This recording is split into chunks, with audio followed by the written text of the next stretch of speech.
Take a look behind the curtain with a real whistleblower and American patriot.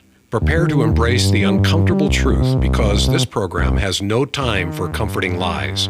Here is civil liberties enthusiast, Second Amendment defender, and recovering FBI agent Kyle Seraphin.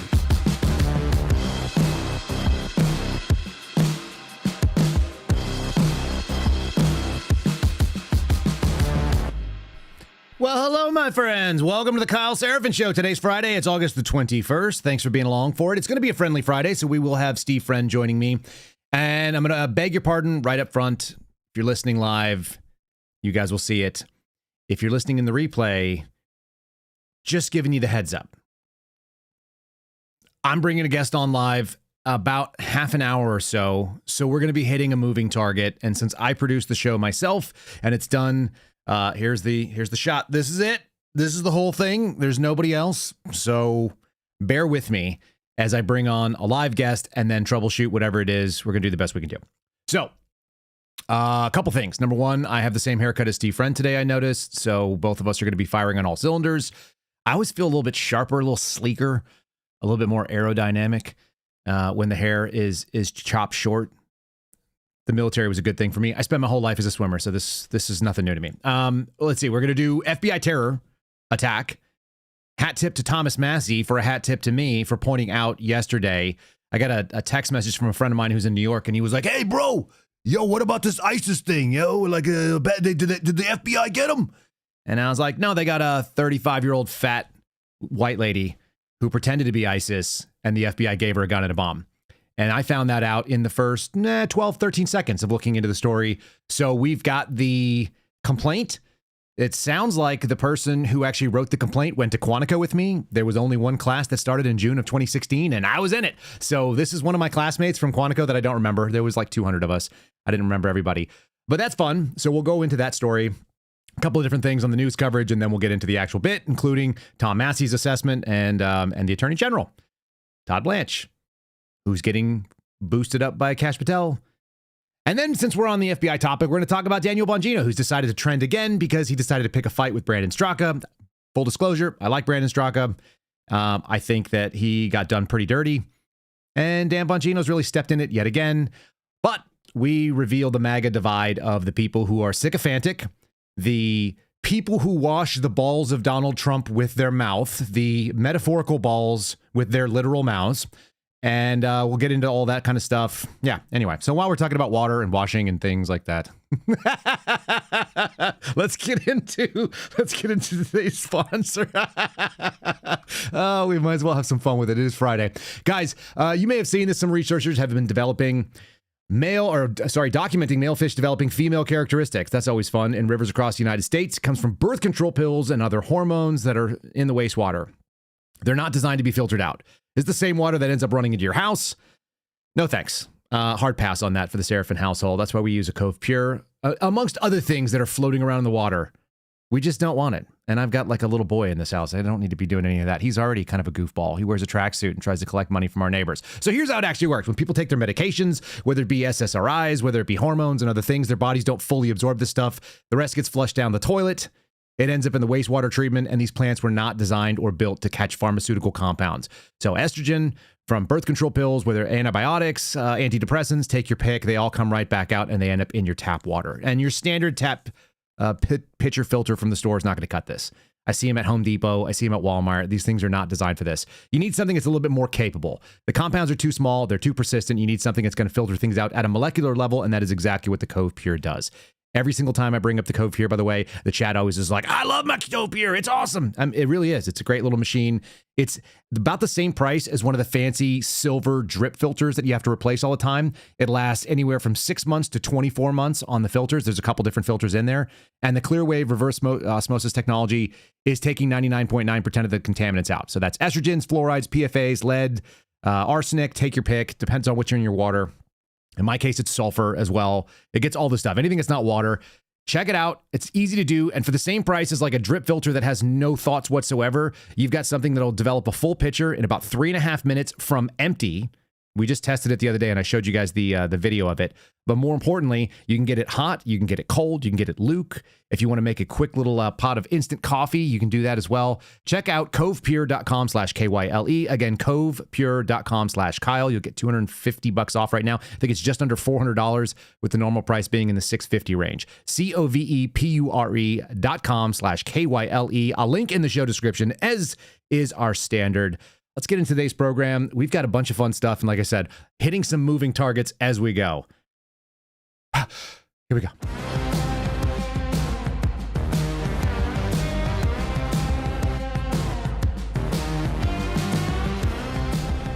It's probably my own fault because I started off with a fresh cup of coffee just before we went live. I ran downstairs and my kids all wanted hugs and they're all going off to go do their gymnastics thing.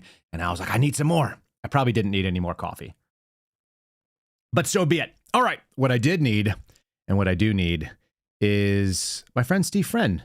So let's get him to join the program. That's the noise. That's the sound. He's nodding his head. We need words to this song, don't you think? If you come up with some lyrics, yeah, it would go along with that catchy beat. You could set your watch to it. I think you hitting a moving target is probably the best evidence we have that you are not a Fed boy, because they struggle with that. Unless it's a turning piece of paper that goes ka-chunk, not highly accurate from what I could tell. Listen, ka-chunk.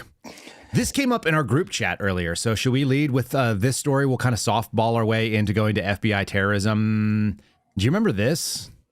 Yeah, I talked about it today already on the American Radicals podcast. Do you want to get into this real quick? Because this is a fun story, and it's fun to me only remembering that I was accused of using my gun improperly. I thought about you. I absolutely did. This is a recent report from the Office of the Inspector General for the Department of Justice, theoretically the watchdog, the police for the policeman, but yet answerable to the policeman. In other words, a government agency that investigates the government and determines that the government did nothing wrong, or if they did, then nothing can be done about it because it's too late. Mm-hmm. That looked into a special agent in charge on allegations that he accepted gifts improperly and then at some point pointed a weapon at one of his colleagues. Now, Kyle Seraphin, were you ever a SAC? I was just wondering. I was thinking, like, did I get promoted when I wasn't paying attention here? No, I don't think I was. I don't think that was me. They were able to. Is there a John Solomon hit piece uncovering who this dangerous FBI agent is that points guns at his colleagues? Did they call and get a statement from this FBI person only to find out that they didn't have the story even close to right? Is that something that happened? Look, they were just tasked by their editor with this. So here's the funny thing about this story for me. Number one, some of the scariest weapon handling that I've ever witnessed in my entire life took place around FBI agents, to the point where our mutual friend Phil Kennedy said the proudest compliment that I ever paid him was, and I did this offhandedly because he knew like how much my disdain for other agents carrying guns. The FBI is not a gun carrying agency. It's not like I was told it was a gun club that did crime investigations when I was joining it. My uncle, who passed away, he was like a GS-15 at Office of Personnel Management, spent all of his time around ICE when they first got created, this kind of thing. And he's like, the FBI is just like a gun club, man. You're going to love it. You're going to fit right in there. Like, put down that you know how to ride horses on your resume. Like, they'll find that awesome. Like that kind of thing. And when I got there, they were like, how many guns do you own? What percentage of this class has never handled a gun before? Oh, it's a third of the people in this room that are going to be gun carriers for the federal government have never carried a gun. Yeah, that's about right. We're going to teach you all the good stuff. That was the talking point from that movie about Robert Hansen. Was it Breach? And yeah, at one point, Hansen is talking about how the future of the FBI needs to be the cyber division and the intelligence collection division, and that they'll never have a person in a position of authority because the FBI is too much of a gun culture. It needs to be not the gun toters in charge. Dude, so Hoover used to recruit cops that had killed people because he was like, I want gunfighters. Mm-hmm. That's the FBI I thought I was joining. Mormons. That's about it. Gunfighters and Mormons, yeah. And Catholics, it turns out. A lot of that, too. People who understand hierarchy, I guess. So the weird thing was finding out that it was not the gun culture that I thought, to the point where when I moved to New Mexico, and by the way, Kash Patel just released a hype video of himself in New Mexico. Did you see this? Yeah, is this the one he's wearing the UFC shirt that was given to him, wearing a badge he didn't earn, flying on an airplane that he doesn't own. So he's peak fed. His motto is just show up. Did you hear him say that too? I saw one of the online commentators go, well, just out of curiosity, is that his actual voice or did you do something to it? And I'm like, no, he actually sounds like a legitimate pussy. And then I was also musing because my wife and I were talking about taking our kids ice skating maybe. And I don't know, it's like 100 degrees outside. So we have like weird fever dreams about what we should do with our kids. And we were talking about ice skating and my daughter was explaining to my son, this is always fun, watching a 9-year-old explain to a 5-year-old. I assume this is like what happens when Kash Patel explains to people in the FBI what's going on. A 9-year-old explaining to a 5-year-old how the pond behind our house could freeze over in Texas.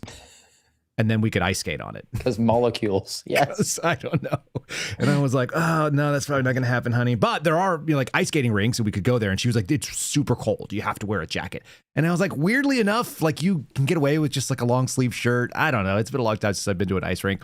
But I started thinking about it, and I remember talking to Richie McGinnis, who said that whenever he body checks Kash Patel onto the boards, he says things about Epstein, and he's going to start whispering my name instead, which is one of my favorite things. He just did a good sit-down interview with Steve Baker that's coming out.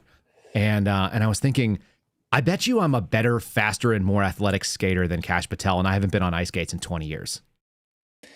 That's my guess. And I'd be willing to play and figure that out. I'd be willing to go and take a run at it. It's been a long time since I've been on ice skates, but I feel like that guy spent his entire life trying to be at the varsity athletes table in the cafeteria, metaphorically. He wasn't literally washing balls with his metaphorical mouth. He was metaphorically washing balls with his literal mouth. Yeah, I guess 6 of one, half dozen of the other. One of those is correct. One of those is actually correct, and the other one is actually inappropriate and shouldn't be said. So yeah, no, I do think you're probably right. I think he spent all of his time wanting to be that. There are actually articles that people have sent me. I think Ryan Riley from NBC sent me some about how he was desperately attempting to be like, he was in the fan hype club for his college. That's where he got arrested, right? He got arrested for pissing public on the intoxication because he was cheering on the Richmond Spiders, that basketball powerhouse. And pissing in the street. And he was like, look, it could happen to anybody. Anybody could be caught pissing on the street. It's like, yeah, but there's only a certain intellect level that actually gets caught doing it. Yes. Most of us look left and right and go, nah, not here. Maybe not in front of the cop. People look left, they look right. They rarely look up. That's a really deep throw for those of you who remember the Reason magazine. This is how people can die. So anyhow, I can't help but laugh that there are investigative summaries. These things come out. This is misconduct findings. The funniest thing is that I guess the same thing happened to me. I was allowed to be terminated from the FBI before they decided to come after me criminally. Same thing. This SAC was able to leave, and he retired. He's collecting a pension courtesy of you and me and all the taxpayers out there, and then also no criminal charges for that's the best part. Assault with a deadly weapon. Who highlighted this? Was this one of you? Not me. Maybe somebody else in our group chat of somebody highlighted it. Anyhow, the guy retired before the FBI was able to be contacted. So you could point a gun at people.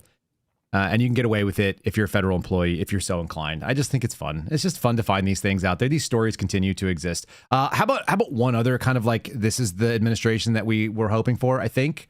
This is the New York Times, started this morning. We have no information on whether or not this is true or not. This is just being reported by a mainstream press. And it led me to the funny thing. It's like, is this what MAGA is? They believe in not just nepotism, but sort of like proximal knowledge transfer. Like if your brother is Lindsey Graham, then you know all about the Middle East. And if your husband is the Secretary of War, then you need to be there too to make sure everything's good. Well, Mark Wayne Mullen is getting his wife to be a special government employee as well. So again, it's nepotism. Hell yes. Hell yes. Do you want to read this headline? It's bonkers. Jennifer Hegseth's hands-on role in her husband's Pentagon, which, you're talking about things that could be read one way or another. Her husband's Pentagon. It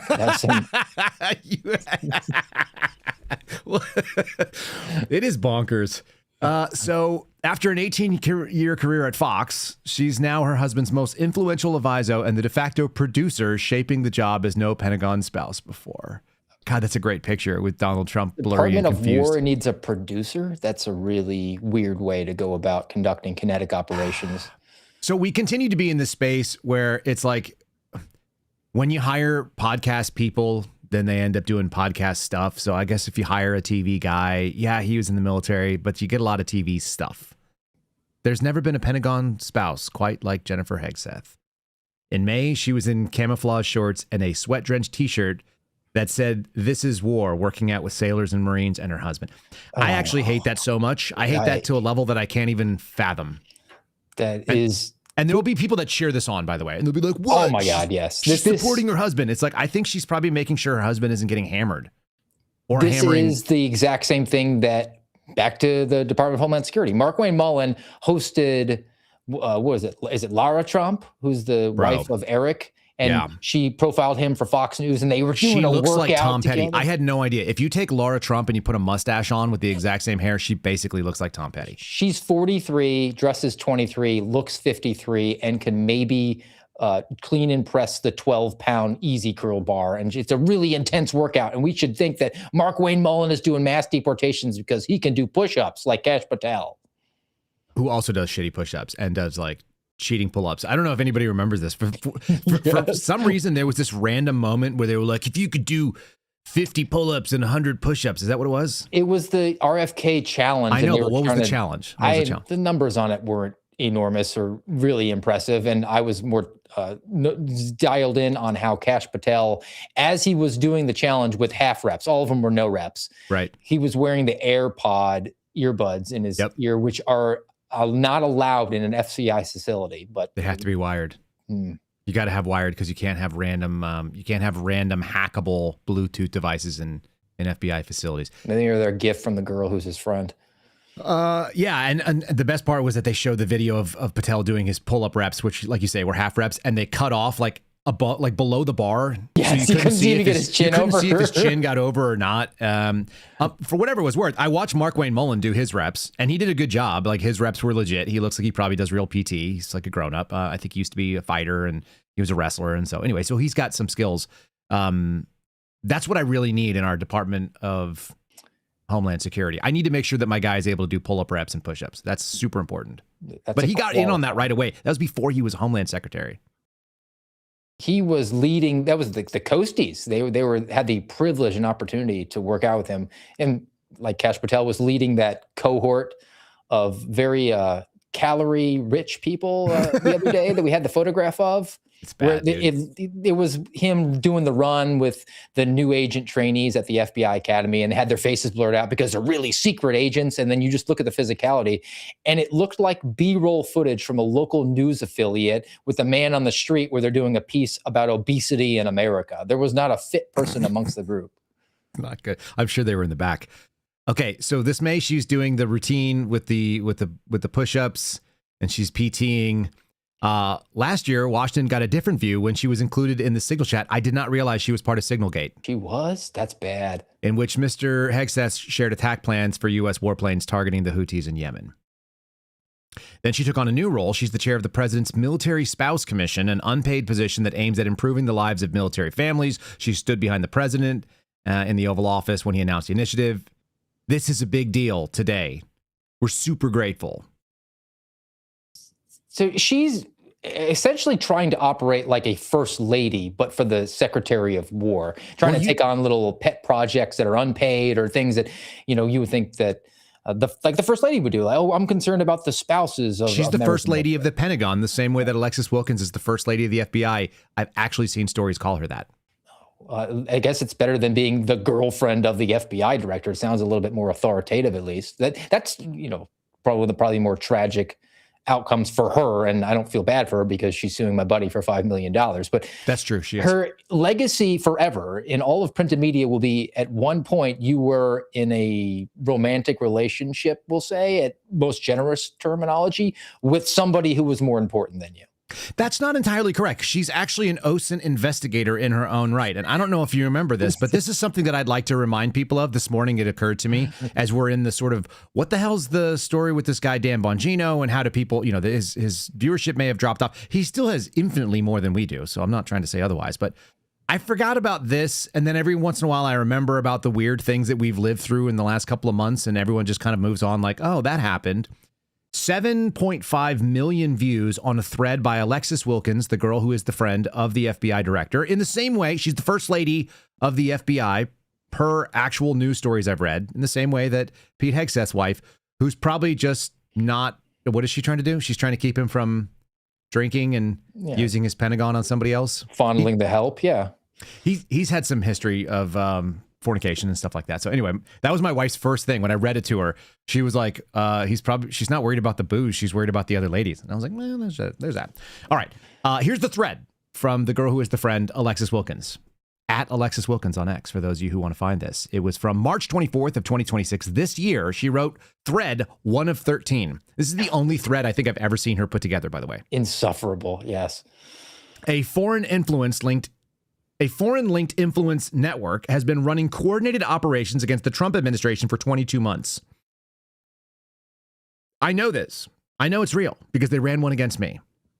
I was targeted in something I knew was far from organic. She just knew it. This level of media is isolating, unwanted, and unwarranted. There was nobody to help. Nobody jump in and say, hey, this is a false op against me. She spells O and P. Usually that means OP, which is original poster, but that's not what it is. Anyway, well, I don't believe in problems without solutions. So I spent the last few months learning to build programs to utilize publicly available information to prove that this is way bigger than me. This was about creating chaos in the Republican Party. This may have been the opening shot of the if you're not with us, you're against us. Interesting. That there are doomers that are trying to divide our party kind of thing. Right around that time zone is when we got the doomer black pill panicins. Mm-hmm. By the way, Owen Schroyer texted me the other day and he was like, what's up, Panikin? You going to come on the show next week? And so anyway, I'll be on Owen Schroyer's show next Thursday. Okay, so it says it's an organized effort to lose Republicans the midterm and subvert President Trump's agenda. And I have the data for you to see. So before we get too deep into the weeds of it, I just want to point out today, Steve, this is the agenda. This is the top 10 on the agenda, the 20 promises to the American people. Anybody who's watched the show for a little while recognizes it. Donald Trump claimed victory on all 20, by the way, or at least the White House did. Number 1 was seal the border and stop the migrant invasion. We've given the check mark saying, yes, mission accomplished on number 1, at least. We've always said that. Number 2, not so much. Number 3, not so much. Number 4, not so much, and so on. But number 1, which I think was the single most important thing, the tourniquet, we've said that the border was sealed. Is that correct? Yes. Yeah. You can't start bailing the water out until you plug the hole. Right. So I'll be bringing on Anthony Aguero in a moment, and we'll bring him on in like 10 minutes or so whenever he pops in.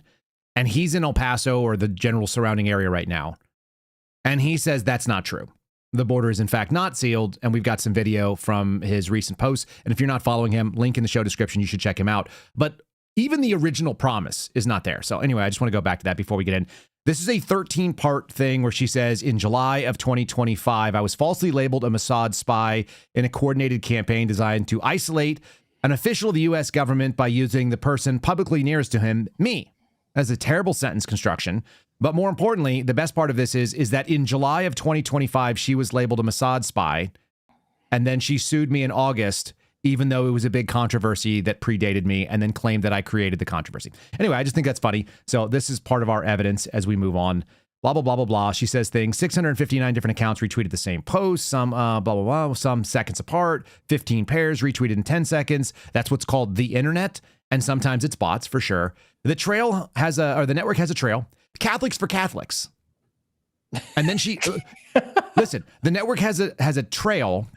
And then out of nowhere, she just said Catholics for Catholics. The organization Mike that Flynn held events that I actually spoke at Mar-a-Lago. They're doing some sort of a campaign that's right. Against Donald Trump. Okay. So Michael Flynn is their current senior advisor per their own website. He's also an anchor in the digital infrastructure that's been repeatedly activated at every major Republican fracture point over 22 months of documented data. The same accounts appear. So it's Catholics. It's Mike Flynn. She goes on to say that it has something to do with Ivan Raiklin, who's a former Green Beret. And it goes on to talk about Russians. It has this like wild stuff. She claims she was going to release the data set. As far as I can tell, she's never done that. I've watched her feed. I've never seen the data set.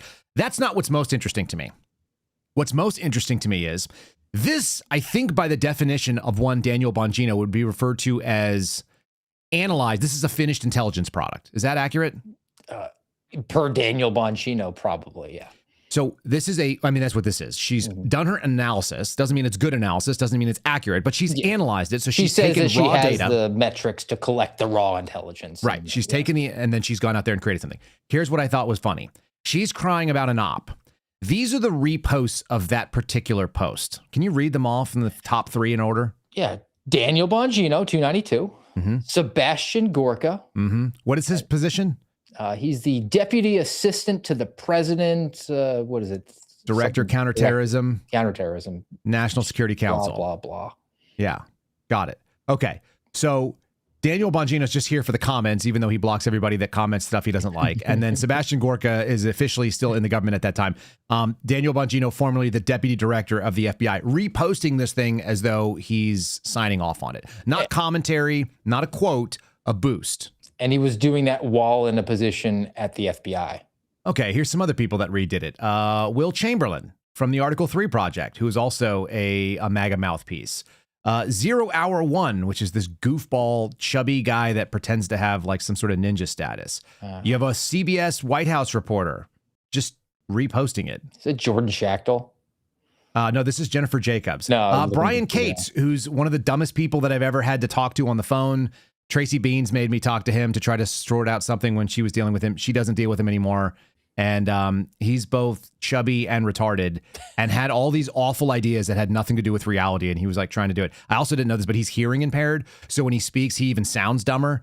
And it actually suits him for as stupid as he is. So then you've got Jordan Schachtel, whoever this guy is from the dossier. He's a big, we need to go to war forever for. He's like in the neocon forever war camp. How about this guy? That's Netanyahu's son.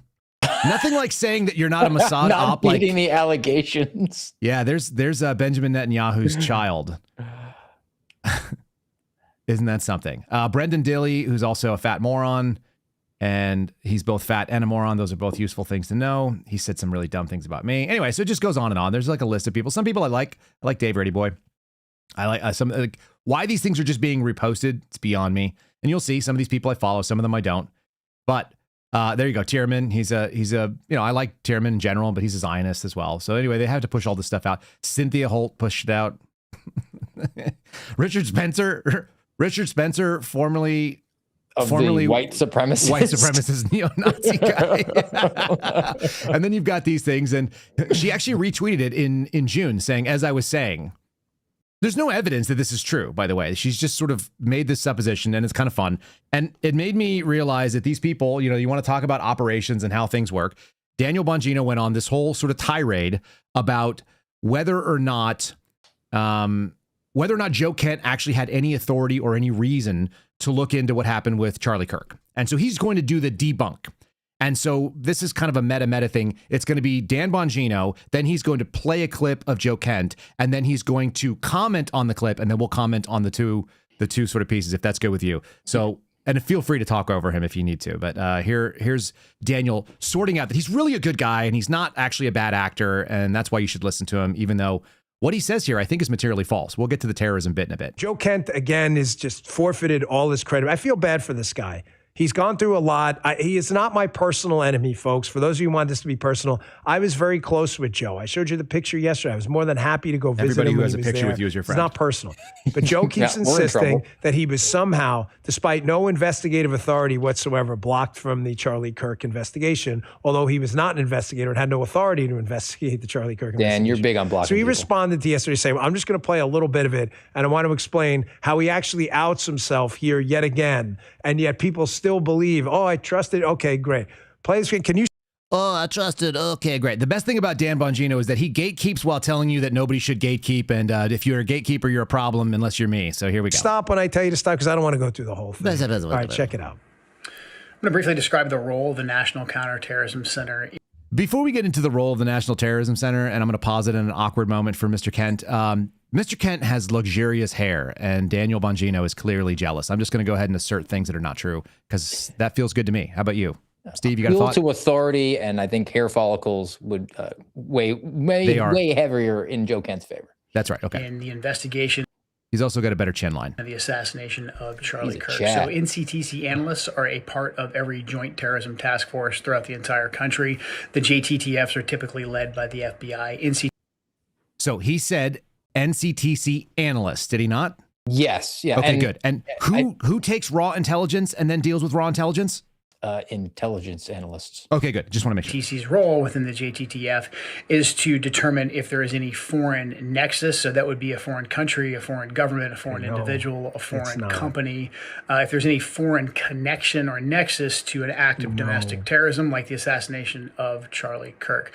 That's Dan Bongino, by the way, whispering in the background. Saying no, the role of NCDC is not what Joe Kent, the director of NCTC, is saying it is. Well, he's going to actually say that explicitly. My favorite thing about Daniel Bongino is that he took a job that he didn't know what it was, didn't know how to do it, and then quit in under a year that he couldn't be successful at, is going to tell Joe Kent, who resigned on his own over a conflict of interest in the president's policies. Very, very different situation. Here we go. So that's what NCTC... Go ahead. Who knew so little about that job that he asked me, a veteran of 7 years on Indian country, can you help me be the deputy FBI director? We'll get there because today is an anniversary we'll talk about. The analysts were doing as part of the JTTF to assist the investigation of the assassination of Charlie Kirk. So NCTC analysts were operating at the request of the FBI to determine if there was any kind of foreign connection or foreign nexus to the assassination of Charlie Kirk. So NCTC is a unique organization within the intelligence community. It's part of the intelligence community. It can see all the operational traffic, all the raw reporting coming from the forward-facing intelligence community, the CIA, the DIA, the NSA, etc. But it can also see the raw operational reporting coming from the FBI and other federal law enforcement agencies. Stop. I'm just going to leave this here. I'm really sorry, Joe Kent, when he decided to swear in for NCTC director, had no idea what his job was.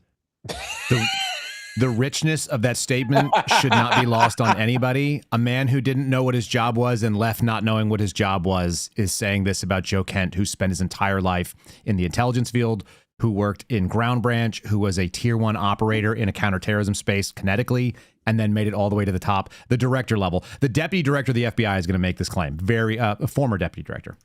Notice how he outs himself here. Ladies and gentlemen, I'm going to help Joe and you, okay?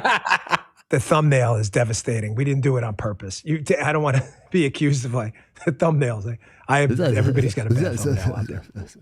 Non sequiturs. Ladies and gentlemen in the chat who've been members of the USIC or a JTTF, do you know what raw intelligence is? Dan, do you know what it is? Raw intelligence is exactly as it sounds. If you're out there on X or Snapchat and someone posts a video saying that space aliens killed Joey Bag of Donuts in Georgia in a terror attack, that's what's considered raw intelligence. I don't know if Joe knows this or not. Can you fact check that real quickly for me, Steve Friend? Space aliens killing Joey Bag of Donuts, NFI, I suppose could be considered raw intelligence if it makes its way through the channels to intelligence analysts. But that's certainly not a really good example from a guy who had his finger on the pulse of what was going on. He doesn't really have any good examples. What would happen is an analyst who's not an investigator would get that and give it to who? Oh, what would they do with it when they, let's just pause it right there. What would that analyst do with it? Just out of curiosity there, Steve Friend. Well, it's just like Office Space. They just take the intelligence and deliver it. The analyst is just a conduit to be able to hand it. It's super funny because he's actually got it backwards. The person that collects the information, that's either known as a human collector or an intelligence collector, which is going to be someone out of the intelligence agencies, or it's going to be an investigator. And then we would bring these things home, file them in reports. We would go and say, this is the 302, this is the evidence we collected. And then analysts would actually go do analytical work on it, create finished intelligence products to distribute. And one of those groups of analysts would possibly be out of NCTC, especially if you're talking about JTTF stuff. It's so funny how little he knew about the agency that he spent less than a year at. Well, when he got there, they tapped him on the shoulder and they said, "We're so glad that you're here. We're so glad you're here. We're going to fuck with you so bad." An investigator, i.e. not Joe. i.e. not I've Dan. already told you they have no investigative authority at all. Someone should just ask him that question. I don't know why he keeps saying this. They would give it to an analyst. The investigative work is done by investigators who have power to investigate. And then the analytical work is done by the analytical people who are doing things that have to do with the analyses.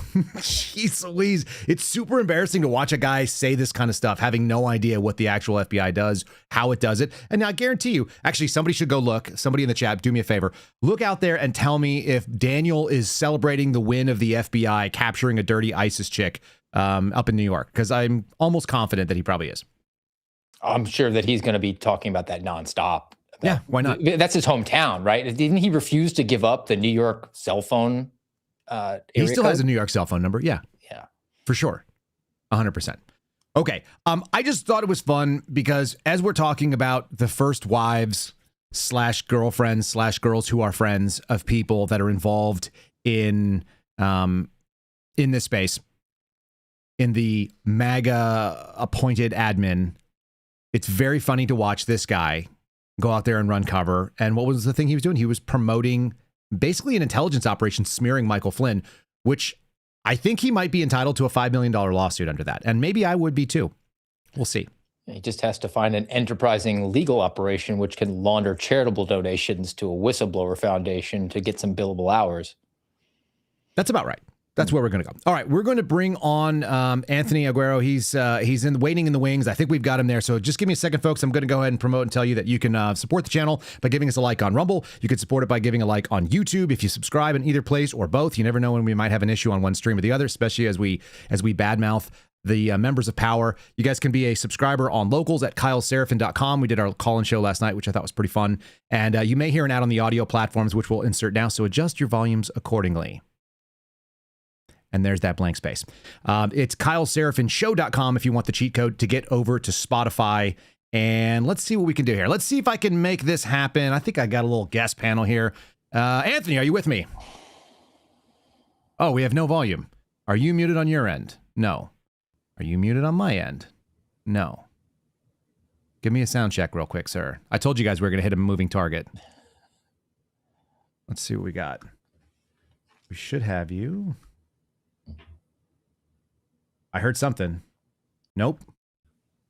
Let's see if I can check out your audio settings. We got iPhone microphone. Is that what you're trying to use? And you should be coming out. Yeah. Soundcore Liberty 5 should be coming there. I think we're... Maybe jump out and kind of jump back in if you would. Let's see if we can get you on. Oh, there it goes. There it is. Good morning, sir. How you doing, brother? I'm good. Where in the world are you right now? I'm down the border right now, moving around. Very good. Just got to Texas. Will you give people a sense of your background, how you got into investigative reporting, and kind of what your focus is? Because I think a lot of people are unfamiliar with what you're up to, and I've got your handle on here for people to follow.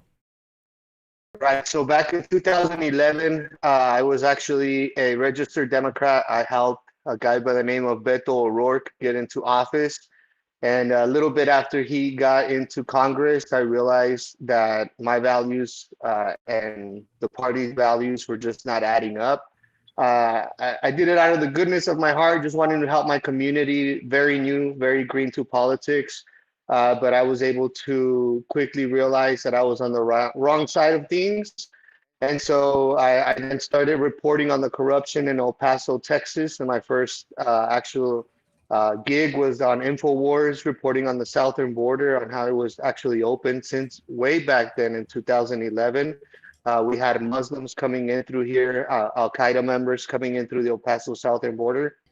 So I got my first shot back then on InfoWars back in 2011, 2012. And then from there, it just took off, and I just continued reporting. I was really tired of all of the mainstream narrative and all of the misinformation going on. And what is the focus is exclusively? Is it southern border only, or do you look at borders in general? So I mainly focused on my main focus for the longest time was the southern border. I have also traveled down to Guatemala and the Mexican border to bring coverage and information that was happening out there during the Biden administration. So I started visiting the northern border. I've been up there twice now. and I actually put a small little documentary together of my last trip out there, in which I was able to identify very much so like the southern border. It has all of the same characteristics: the stash houses with a bunch of trash out in the front, vehicles that weren't adding up with the kind of house that I was looking at. I was able to identify some of the trails that are being used currently by the criminal organizations from Mexico that are now operating in Canada. They are actually driving illegal aliens right from the Canadian border through with Can-Ams up to 100 miles into the United States. And so when we're seeing all of these massive protests of individuals that it just seems so bizarre and so odd that it's so many of them all uniting in New York, in New Jersey, and even the Indians that are arriving to Texas. A lot of them are actually coming in through the northern border. So it's no surprise that we continue to see these groups continue to expand and their presence in our country. It is simply because there is a massive pipeline currently occurring mainly through the northern border. We got to remember Mexico and Canada are both a part of the global compact of migration. So the moment that they start putting up a little bit of resistance on the southern border, these individuals are going to obviously find the path of least resistance. So then they just jump on a $120 airplane ticket up to the northern border in Canada, and then they walk their way back down, keeping in contact with the same organizations that were going to be crossing them on the southern border, now on the northern border. That's kind of wild because I think you may have heard us talk about it earlier. These are the 20 core promises that Trump made. This is the Republican platform and plank that they ran on in 24. The number one thing listed at the front, and I think it was probably the biggest motivator when it came to the election for people who were on both sides of the aisle, was seal the border, stop the migrant invasion.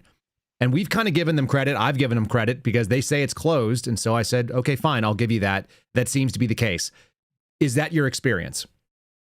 No, sir. Unfortunately, I've been black labeled from several organizations now.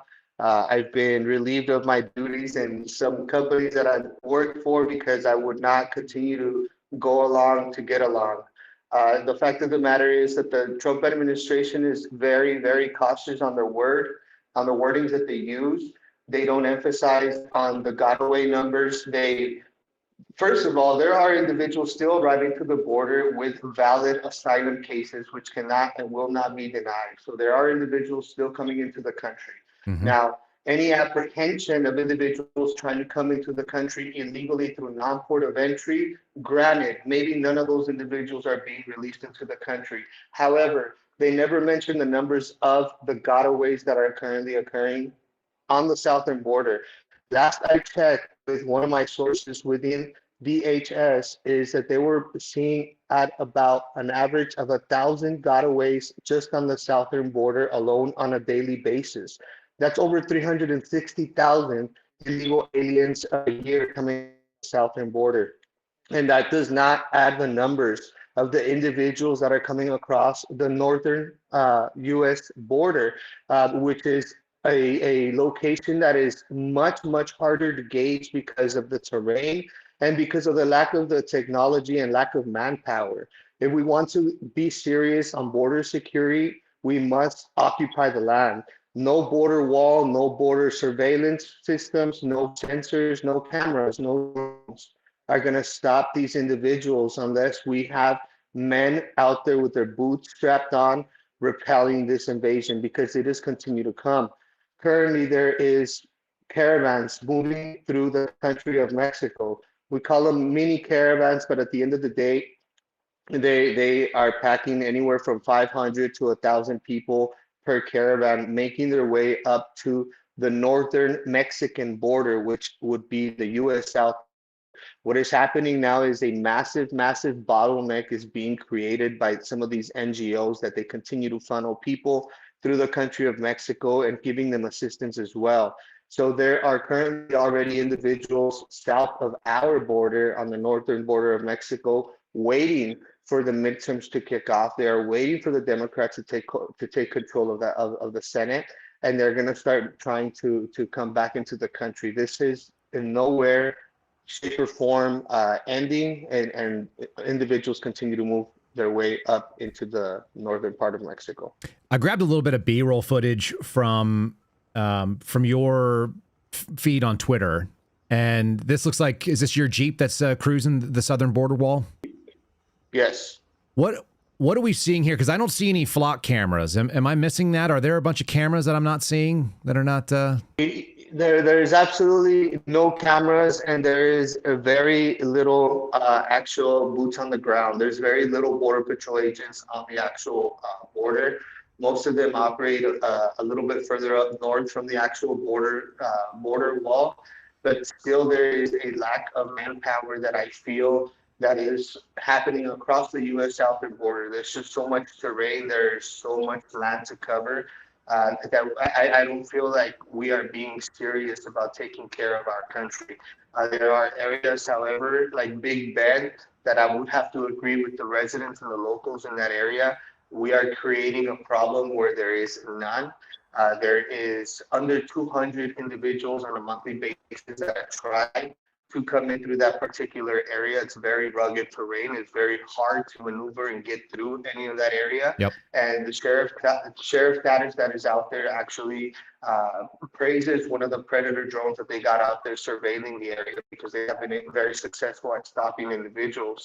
What the Trump administration is creating with these roadways and these new dug up routes that they're creating to the Big Bend sector is a drastic pipeline that is only going to attract the criminal element to be driving through these locations.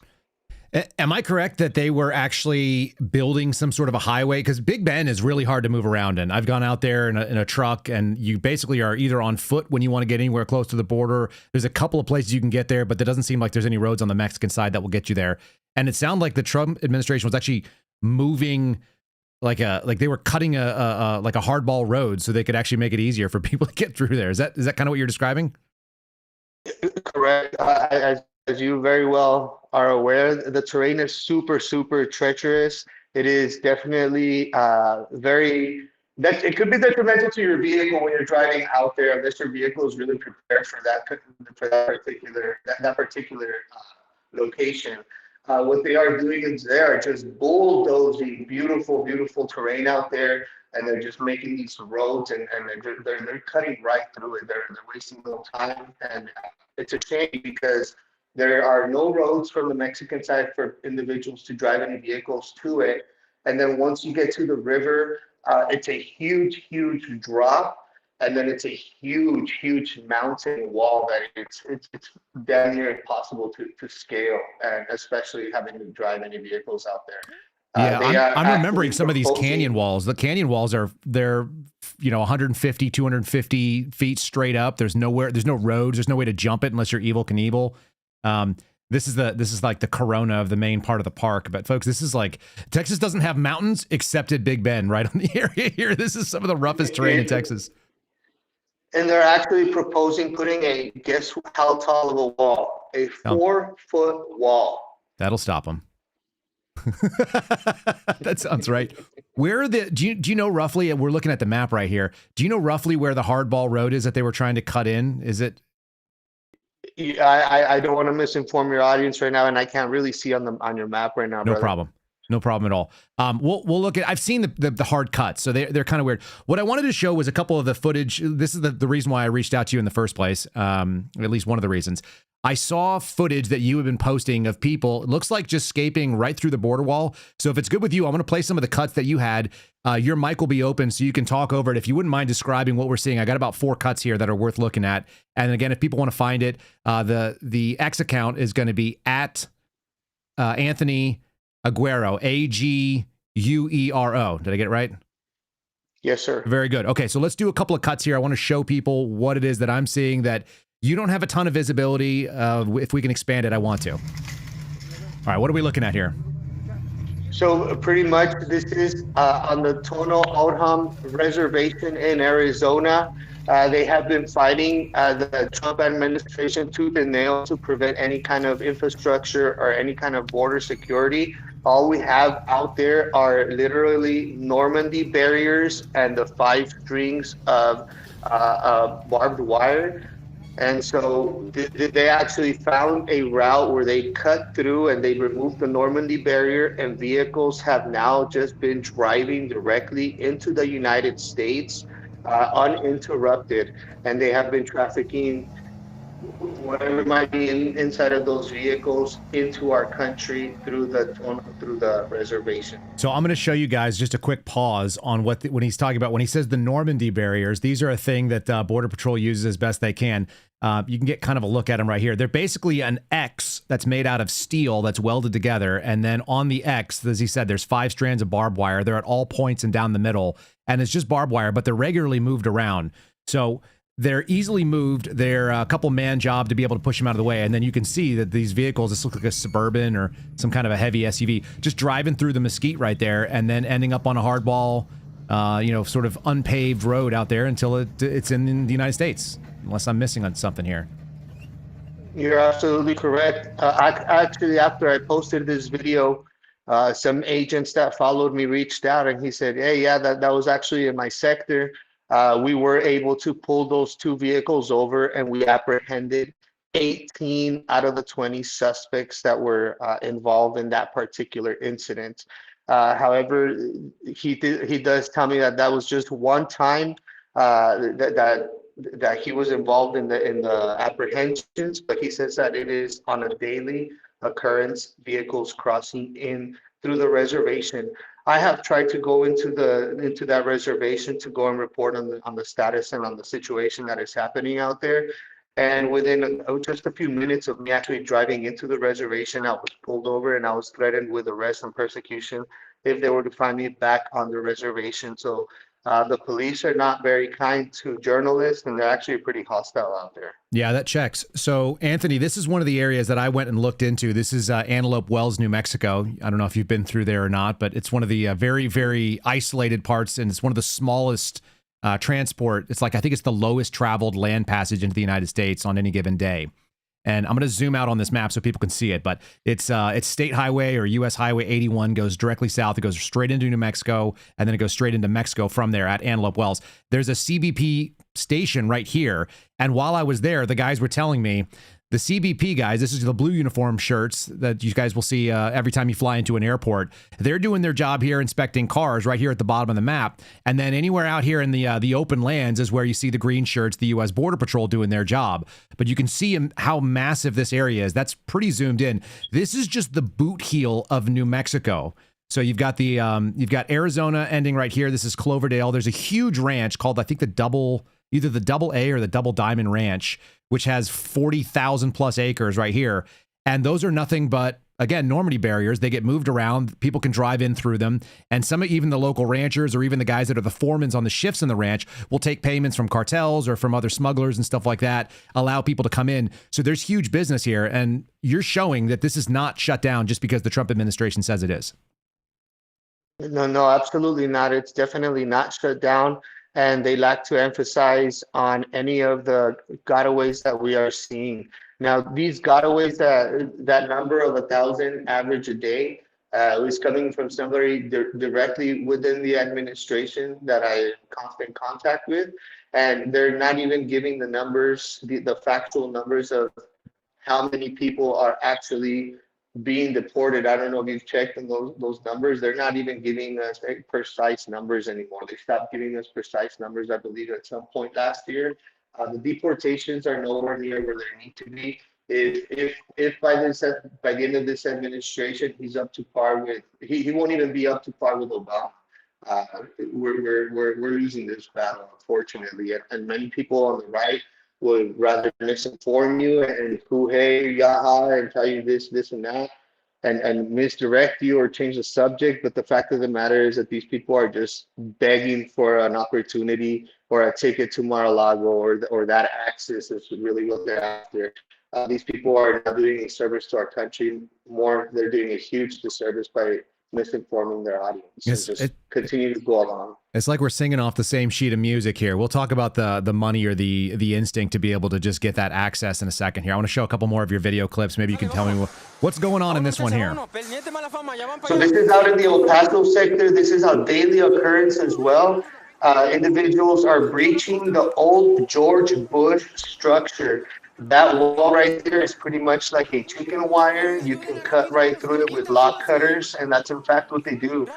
The fact that we don't have manpower out there patrolling and checking on these areas constantly gives these individuals the opportunity to walk up to the fence, snip, snip, snip, snip until they have a perfect hole where they can cross people through. And so they organize, and once the hole's ready to go, they just plow people through. And this is a major highway that these people are just right into that should be there's not even cameras out there. They're just blatantly rolling up on one of the Cesar Chavez Highway is what it's called. Yep.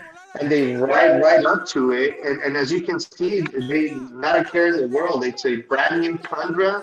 I'm sure there's probably license plates that the license plate readers can get, but it's just a daily occurrence. And it's not the only location. There's multiple locations like that in the El Paso sector that continue to get breached on a daily basis. I'm going to play another one real quick here. Let's do this. You tell me what's going on here. So that is a video that was being used as a promotion. I'm actually infiltrated in group chats where these traffickers, smugglers promote their business to the masses. And so sometimes they will post videos, hey, I got this entrance right here, $1,000. You just cross through here, you're in the car, and you're good to go. So they use these videos that I've been sharing as a promotional videos so that they're able to attract people off of Facebook, off of WhatsApp, and off of TikTok to then inquire about the crossing, inquire about how much they're charging, and potentially meet up with them and make some kind of arrangements to get them into the United States. And that area, you said this is roughly in the El Paso area, which is more or less where you're hanging out right now?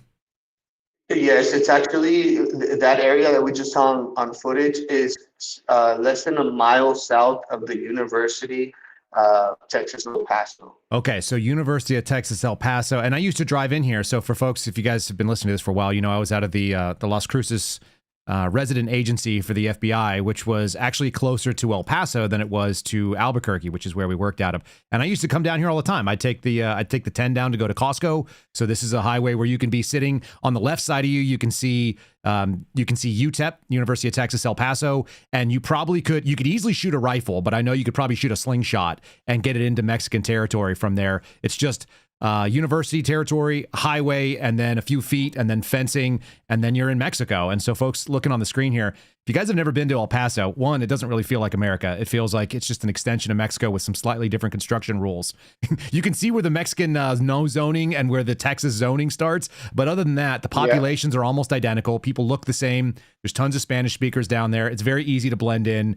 And it does feel like you're in kind of like an extension of Mexico in a lot of ways, which is funny for people who are from Texas. They're just like, El Paso's not really Texas. It doesn't really feel like it is. You'll notice that all these things are super close, but there's parks that look like they're on both sides. They stop here on the end of the border. And then there's this tiny dirt river, which is not even full of water. There's a little fencing, and then there's a U.S. highway on the other side of it, and they're feet away from each other. Most people don't have this understanding. Yeah, that's actually I think that's right there near Chihuahuita neighborhood. But all that area right around the UTEP area is continuously getting breached, and that is where those famous tunnels are also at. They will go into the tunnels that lead right up into the university, that go under the freeway and right up into the university out through the mountain. Freaking wild, man. All right, let me do one more video here, which I shot. This one may be one of the craziest videos. Where are you standing? It looks like you're on the wrong side of the fence on this one, so you tell me, but here we go. There's some music in the background. What are we looking at? So that is on the Mexican side of the wall. That's in El Paso, Texas. That's out near the Americas Port of Entry, just east of the Americas Port of Entry, probably about 2 miles east of the Americas Port of Entry. Mm-hmm. And individuals are also breaching that particular fencing.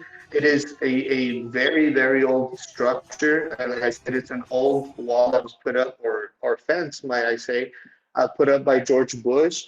So in these more rural areas, more towards the outskirts of the city, again, the lack of manpower, no sensors, no all of the technology in the world will be inefficient if we do not have boots on the ground down there repelling these individuals from doing these acts. This is the Avenida de las Americas. Is that right? Is that what I'm looking at here? Yep. Yeah, and then there's going to be Highway Joe Battle. Yeah. So, am I wrong? Is that the same bridge? This bridge here, is this the one that we see in the movie Sicario that they did the crazy shootout in? Isn't that? Or am I thinking of the wrong one? No, I think it's you're thinking about the one downtown. Okay, yeah, you're right. I am thinking about the one downtown. Anyway, so long and short of it is, there's this strange instinct that we keep seeing, and I think it has to do with this, and I didn't realize this, but in June of last year, the Trump administration said that all these promises were completed. In 6 months, they were able to fulfill all their campaign promises, to include maybe the most important, that the border was sealed, there's no more migrant invasion. I saw footage on your Twitter account today showing, and maybe, who's your partner? I'm trying to remember. Auden? Yeah, I work with Auden. So it seemed like there was a more caravans coming up, and they were, holding signs and marching, and they were on their way up here. And we're sitting here being told over and over again, the border's sealed, that problem's handled. They're claiming they're doing the largest deportation operation. I think the numbers don't bear that out either. You mentioned kind of the Mar-a-Lago instinct, the access piece. How much money is there kind of flowing around in the ecosystem to say, as long as you say what we like, then you'll continue to be successful? I mean, quite honestly, as long as you just continue to push and cheerlead for this administration and sidewinding the truth in their favor, you can make a very, very good living. I mean, you're talking about over 6 digits. You're in the 6-digit range of getting paid every year if you continue just to push the propaganda. 100%. It's disappointing because I think we kind of voted for something. We thought at least we were getting some of it. I know my big thing was J6ers getting pardoned. I'm into that. But the border invasion, as a guy who lives in Central Texas, it's not that many hours to get to Big Bend. It's not that many hours to get to El Paso from here. It's still within a day's drive. And it's kind of incredible. Have you lost out on personal opportunities? Do you think that your business has suffered by just saying what you think is true? 100%. The minute that I kind of just like stopped going along and I kind of started bucking the system and kind of speaking out on who's running the show and how probably our president seems to be compromised one way or another to a group of people. The minute that I started doing that, just doors started shutting down. I was let go, and so it is what it is. I stand with my values and my morals, and I started what I'm doing right now because I was tired of the lies, because I was tired of the corruption, and so I'm going to stand on my foundation, and this is why I started initially, and I'm going to continue to do what I've always done, and that's just continue to bring the truth, no matter who's in office. I appreciate that. I appreciate you popping on with us here. I'm going to play a little segment from the about the 19 or 20 minute small documentary you did. People can find that on X. There's a link in the show description for people. If you guys want to find it, you can find Anthony's Twitter page. Are there any other links that people should follow you at, or is that the best one? No, that one is the best one. I am going to be using my Rumble and my YouTube. I have under my name as well. They can find them on there. I'm going to be doing lives much more often.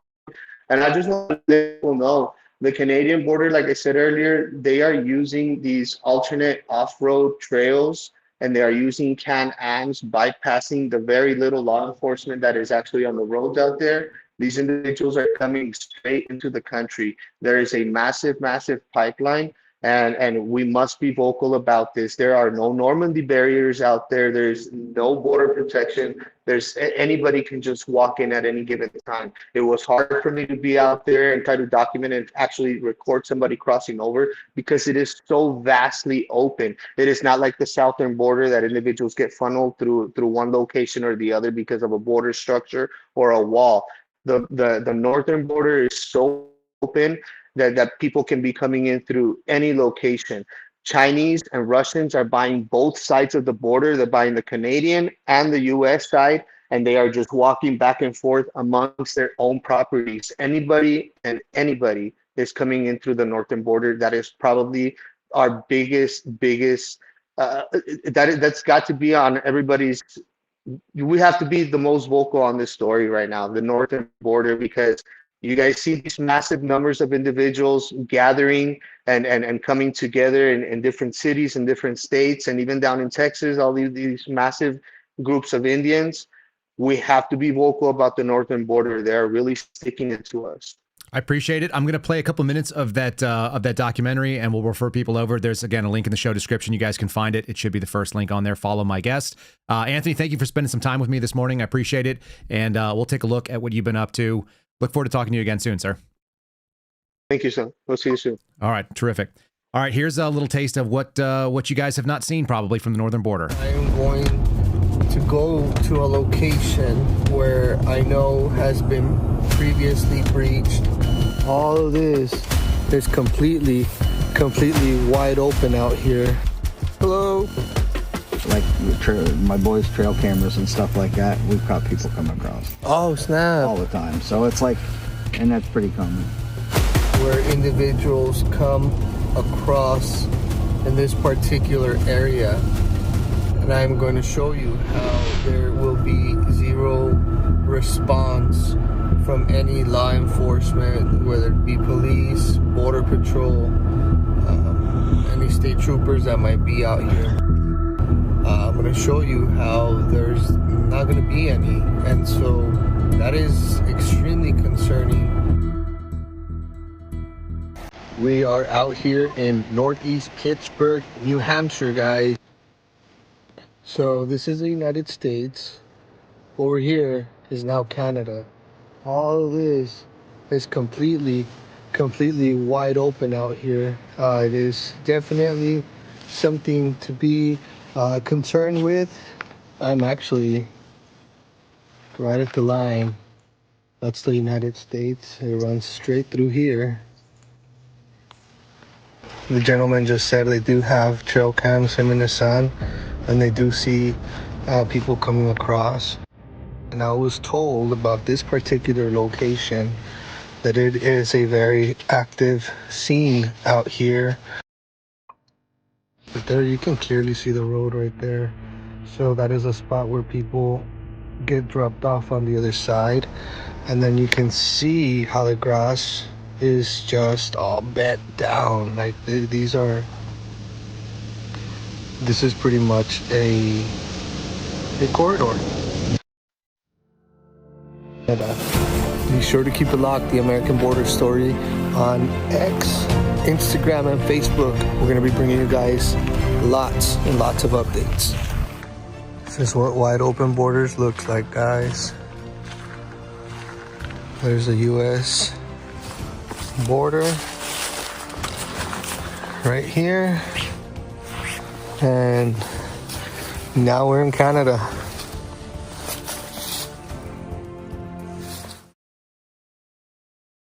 Kind of wild, right?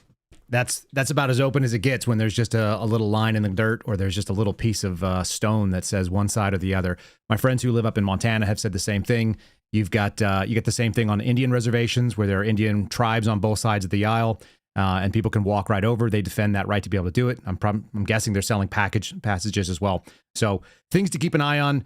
Really appreciate Anthony jumping on with me. We're going to get into some more FBI stuff here in just a second. Before we do, I'll just remind you guys, if you're watching over on Rumble, make sure you guys give us a like. Appreciate that. You can also follow Anthony's account over there, Anthony Aguero. You can give us a like on YouTube and subscribe to the channel there. And you may hear an ad on the audio platforms like Apple and iHeartRadio, Spotify, and so on right now. Leave a little space. If you guys want to follow us on Spotify, it's KyleSerafinShow.com. I'll bring back this guy. What have you been up to, man? You been watching? Yeah, I've been checking in, been wrapped with attention there. That's pretty disturbing. The one thing that we thought we had won, obviously we did not.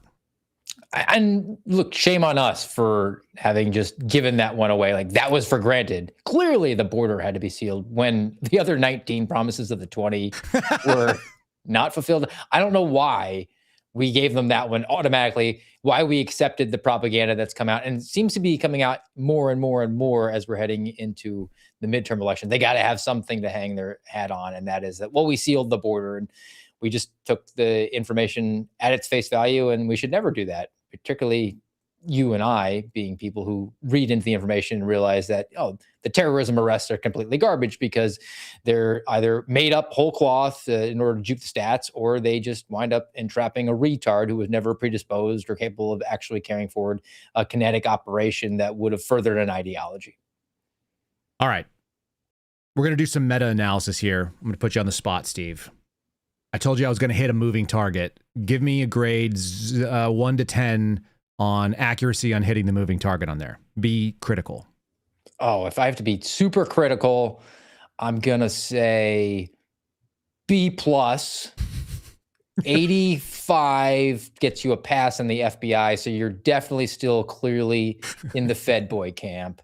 But, you know, to your credit, hitting a moving bullet with another bullet is pretty hard. Not that difficult. If you're a super professional who has all kinds of Fed money backing you. Let's do this one. You ready? Tom Massey just sent me this before we went live. Sometimes he gives me credit for something because I make him aware of a story. So we're going to do the meta coverage of the story, and then we're going to work our way to the coverage. So we're going to get to, what do they call it? The raw intelligence, which would be the actual complaint. That'd be as close as we can get, which is actually synthesized, but it's the closest that the public is going to get to the raw intelligence. Here's Tom Massey. He says the FBI gave her the bomb, the gun, and the funds to spend at Home Depot. The government literally encouraged and enabled this terror plot in order to foil it. One day they'll have to admit how the J6, J5 pipe bomber happened as well. Hat tip, Kyle Seraphin. He's quoting the Attorney General, who was just confirmed. Todd Blanche, who said, thanks to the great work of the FBI and our law enforcement partners, the alleged terrorist plot to attack the New York State Capitol was prevented last night. According to the complaint, the defendant swore allegiance to ISIS and planned to carry out the future deadly attack with explosives in the New York Capitol building while senators were meeting. Thankfully, these schemes were disrupted, potentially saving lives. Steve, what do you make of potentially saving lives? Well, I mean, it's one of these unfalsifiable sort of topics that you could never actually prove, on top of the reality that this person was never capable of doing it. But again, this is always how the FBI likes to play with the language, potentially saving lives. The FBI director was claiming that he was financially saving people's lives a couple of weeks ago. I'm actually zeroing in on the one word there that probably passes by most people because they speak, English, and that is disrupted. Yep. You want to hit it? Yeah, disrupted. It's just disruption is an arbitrary statistical category that the FBI created for itself, like a bowling pin to set up and then knock down. But if you speak English, you think, oh, you disrupted a terrorist attack. You interdicted it. They were about to detonate the S-Vest and you potentially saved American lives. Disruptions are defined as you somehow inhibited the operation of this terrorist organization. And it is so broadly interpreted that it could mean that you interviewed somebody who's parenthetically connected to this organization that you yourself are setting up as the FBI agent investigating it. This person got arrested by local authorities for something that was completely unrelated. That's a disruption you get to claim credit for. Or this person who used to say that they liked ISIS a lot, but is currently in prison and ergo incapable of carrying out a terrorist attack. They got jammed up in prison for something and got additional charges. Oh, you still have a case open? You've disrupted a terrorist attack. That's right. It's how FBI Director Kash Patel says that they had 715 terrorism disruptions last year, which would mean basically 2 per day. And if you don't know, you would think, oh, the FBI is stopping 2 S-Vests from being detonated every single day, to include holidays and weekends. And it is Friday, so we know they're not really working because it's getting close to noon Eastern. This is a big burqa. Is that a polite way of saying that? It looks like something that I would wear in Texas in July to keep myself warm. This is a thick lady, a high-calorie burqa bomber. Yes. Is that true? Am I being mean? She's not doing any sort of hunger strikes or fasts. Okay. Who is Jessica Bowie? Oh, she has a name like Jessica Bowie. She's the woman alleged with the ISIS link accused in this New York plot. This is being reported by Newsweek. She's a 35-year-old Albany woman. She pledged allegiance to ISIS, and she plotted to bomb the New York State Capitol, federal authorities allege. I just want you to show, I'm showing you guys how it gets covered, and then we'll go into the actual story because, oh, did you see that? Oh, snap. Where'd it go? It just ran away. The criminal complaint, which was obtained by Newsweek, alleges that Bowie converted to Islam about 5 years ago. She adopted some nonsense name, Aish, and she maintained numerous social media accounts promoting extremist views. She spent weeks conducting reconnaissance on the Capitol. Here she is conducting the reconnaissance. The recon. There's the recon picture, guys. They documented her documenting the reconnaissance. Not a lot of operational security as she whips out the iPhone. Shut your mouth. What are you talking about? A huge How is she fat taking lady. the picture with the gloves on? The fat lady, they're probably special gloves so you can actually activate your cell phone. Plus you can use the hard buttons. A fat lady standing in front of in a black burqa, in front of a gray SUV, blatantly taking pictures of the state capitol equals reconnaissance in the middle of the daylight. Okay, so I just wanted to show you how it's covered because it's always covered in this fawning way. Investigators say she discussed explosives, sought a firearm, identified lawmakers as potential targets before being arrested on Wednesday. She's been charged with attempting to provide material support to a designated terrorist organization. Remember, it's attempting to provide because she couldn't provide the terrorist support because she wasn't talking to a terrorist. She was talking to a federal agent. Here's how the New York Post covered it. We're going to get into the complaint in a second. There's what she looks like outside of the burqa. Oh, when she takes that beekeeper chic off, yeah, she's not that easy on the eyes. She's tough to look at. New Yorker Jessica Bowie, 35, arrested Albany. You could see why the lure of a burqa religion might be high. Yes. She had two choices. That was one of them. Or trans. The plan included placing a bomb in a DoorDash food delivery bag. The ISIS-inspired militant converted to Islam and was going by an Islamic name that she made up. She planned the attack with the help of FBI informants for roughly 2 weeks. Okay, and then one more. Who wrote this story? I feel like it's all people that I don't recognize over at NBC. FBI thwarts alleged ISIS-inspired plot at the New York Capitol. Okay, so everybody is breathlessly doing it. And then in the subcategory here, she's accused of telling a confidential source with the FBI that she supported ISIS. And then she asked for help learning to make explosives because she wasn't able to actually do the thing that she would have done. Because just like the pipe bomb would have been a bomb if it had been a bomb, Steve, this woman would have been ISIS if she had been able to find ISIS. It always comes down to that final moment of, hey, do you want to swear allegiance to this thing that we've been grooming you to do? And don't brush over the DoorDash aspect to it. That is the FBI saying, hey, how can we get something that everybody can connect to get them extra scared of DoorDash? And on top of that, we'll do all the documenting for us so we don't have to do it because she's going to have to make the call or log into the app and all of that will be handed over to us.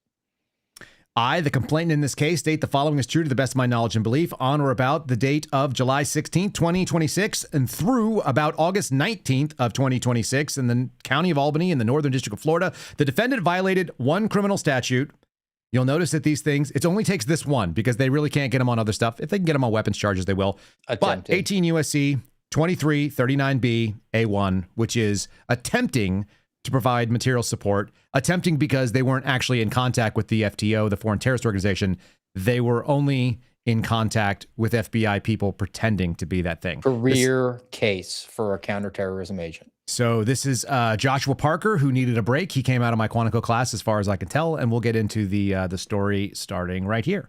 The reason I know who he is because he's not a J6 case agent, and so they didn't redact his name, which they normally do. Except they never do that except when it's a J6 case, which is another one of the reasons why Daniel Bongino, we know, didn't solve any problems. Did they unmask all the J6 case agents that were getting their names redacted because they were ashamed of the stuff they did? No, that story kind of died when Brian Driscoll held the line and then no further information. That's right. That was the big fight that started before Cash got there, and Daniel Bongino was going to go clean it up. Okay, I am a special agent employed by the United States Department of Justice, Federal Bureau of Investigation, and as such, I am an investigative or law enforcement officer of the United States who is empowered by law to conduct investigations and make arrests for the offenses enumerated in Title 18 of the U.S. Code. Also Title 21 for whatever it's worth. But there you go. As a special agent, came in June of 2016, which means had the same EOD as me. So he was in that class. You were in the classes that had like 4 classes in one. Mine was 50. Yours was 200. Yeah, so our classes were 4 in 1. We had 4 different sections, and I was in, and we were the 4th class in the year of 2016. My class was 1604. So there you have it. 1402 here. So, as a prior, before becoming an FBI agent, this is also really telling. I worked for 8 years as an investigative specialist for the FBI, supporting counterterrorism, counterintelligence, and criminal investigations. Do you know what the IS job is, the investigative specialist? Do they deal with the raw, rancid intelligence? They are SSG. Oh, all right. They're called investigative specialists. So this is the surveillance teams, the unarmed surveillance guys and gals. So that was his job prior. So he spent his entire professional career working for the FBI. The best job out there. The best job in the world, if you're in the FBI, is to be in the best job in the FBI.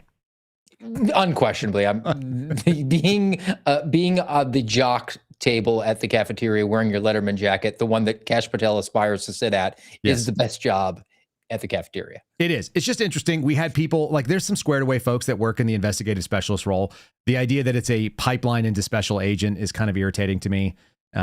Because it means that they don't have any other job experience. But just for everyone's awareness, if you've never worked another job in history and the only place you've ever worked at the FBI is at the FBI, clearly being an agent is the best job. And that's what I kept finding out when I was at the academy. This is the best job in the world. What's your other experience? Well, I had another job in the FBI. And now, thanks to Kash Patel, the phase 2 component for being hired on as a FBI special agent is no longer there. It's no longer a hurdle for somebody who already worked for the FBI in surveillance or operational support technician or an intelligence analyst. And the phase 2 component is tremendously difficult for a lot of people to actually get out. But they're going to be able to tiptoe through the raindrops and not be scrutinized and automatically get elevated to the top tier job where they have the gun and the badge and the ability to take away people's guns and probably be more apt to just follow orders because they know they're good company men.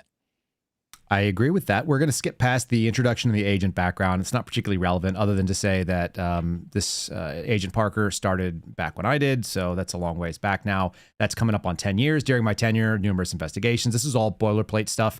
We put these in all of them. The affidavit is founded on personal knowledge and review of other stuff. That's all normal. Relevant background, the legal background, they're going to define FTO and sort of like how we use these terms and what Al-Qaeda is and who's a designated foreign terrorist organization and all that stuff. We're going to slide through all this and we're going to get to the probable cause statement. If you guys are ever reading these complaints, the probable cause statement is where you guys want to see. This is the affidavit to what they're swearing. Let's see what's interesting here. There's a couple of really funny stuff. I scanned it already, Steve, and there's some really funny things about the gun and asking for the explosives. So here we go. 35-year-old woman, Albany, New York. We knew that based on the knowledge. She converted to Islam and she goes by a kunya, Aisha Shaif. And he knows what a kuy. It's a honorific name in the Islamic tradition. Then it goes on to say exactly why this woman was targeted. This strikes me as part of the First Amendment caveat. Tell me if that, read number 9 kind of quickly, if you would, and see if that sounds right to you. Based on my training, experience, and knowledge of the investigation, I know that Bowie is a frequent social media user, as is the FBI director, and often creates public profiles on various platforms to espouse anti-American messages, perfectly First Amendment protected. For example, records from one such platform indicate that Bowie created over a dozen social media profiles, most of which have usernames containing a portion of her kunya, such as Durga. And then Bowie appears to have created multiple accounts because of her accounts were frequently suspended by providers for violating their terms of use. Many such accounts have subscriber information reflecting Bowie's date of birth and or cell phone number. Is this not a First Amendment situation where you see that's something that we've been complaining about from the beginning? Am I wrong about this? Well, anti-American espousements on social media are completely legal per the First Amendment, and the FBI has its caveat that they don't investigate people for their First Amendment protected activity. But the first thing that you put in the probable cause statement is that's a problem. Right. And we want to also let you know that she's a very bad person because she's gone against the social credit score. She's had her accounts suspended for violating terms of use set by private companies that have nothing to do with federal law protecting speech. I bet you Operation Bronze Griffin outed her to the FBI. So the reason I bring this up, folks, as you're listening here, this is not for me to complain about something that's going on under this FBI. I'm talking about the institution writ large.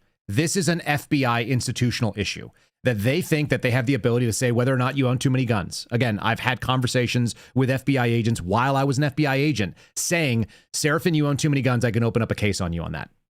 And then they turned around and did that when they ended up suspending me. They accused me of do you know this? I think you do, Steve. They accused me of violating the tax code by avoiding paying a tax on a suppressor. By shipping it to the office? Which wasn't a suppressor. It was just a tube made of metal, which, by the way, I could buy one of those today. I could drill it and create a suppressor, and I could do it with no paperwork, no background, because that was actually on the way out. We didn't know that at the time, but I had actually sent it to the office because people were doing that, and I wanted to know what the hell was going on. I was like, let's take a look at these things. Let's see if they function as a suppressor, as a guy who owns a bunch of suppressors. I went to the school board to speak out about the masking policy in my county, and I had colleagues say that they could open up a case on me. This is why it requires people who actually know what's going on inside these agencies to help police these agencies, and that's probably why people like Kash Patel, who we thought was listening to us, should never be in charge, because all they did was cozy up to it. And by the way, Daniel Bongino, who did numerous interviews with me about this exact topic, and then we made a movie about it. Do you want to just actually, now that since we're talking about the freaking playbook, do you want to talk about the discussions that we had with Dinesh and Bongino, and how we talked about this in a freaking panel on a movie that was produced by Bongino? Yeah, I mean, we talked about the various reasons and the motivations that could be behind it. I mean, there's a bureaucratic administration reason for it, the integrated program management, the stuff that I whistle-blew about, how the appetite for domestic terrorism, particularly whatever the flavor of the day was. In the case of 2022, it was the anti-government, anti-authority, violent extremist MAGA people. The appetite for that vastly outstripped the supply. So they would create these false terrorists using the playbook, if need be, in order to generate these numbers. And it was a weaponized process that was going after people for their perfectly legal, constitutionally protected First Amendment activities. And that was something that we could not abhor. And it violated not only our oath, but our specific training that you and me and Garrett O'Boyle and every single whistleblower independently, we didn't like work this out behind the scenes. Before we had even been in conversations with each other, we all cited the trip to the Holocaust Memorial Museum in Washington, D.C., where he said, you guys specifically told me that I have to do this thing, that I have to throw the flag if we are out of step. And because it's never acceptable to just follow orders. You're duty bound to call it out. And yet, I guess we were perceived to be, they're just saying these things because they're really on our side. This is the 1 year anniversary of you being reinstated, I heard. Yes, it is. August 21st. Look, it's kind of a special week for me. I don't like to call out very many anniversary dates. I specifically got married on November 11th, 2011. So I only have to remember one digit for the rest of my life. Yeah, it's solid. But 2 days ago was the 4-year anniversary of making protected whistleblower disclosures, August 19th. And, healthy air quotes around protected.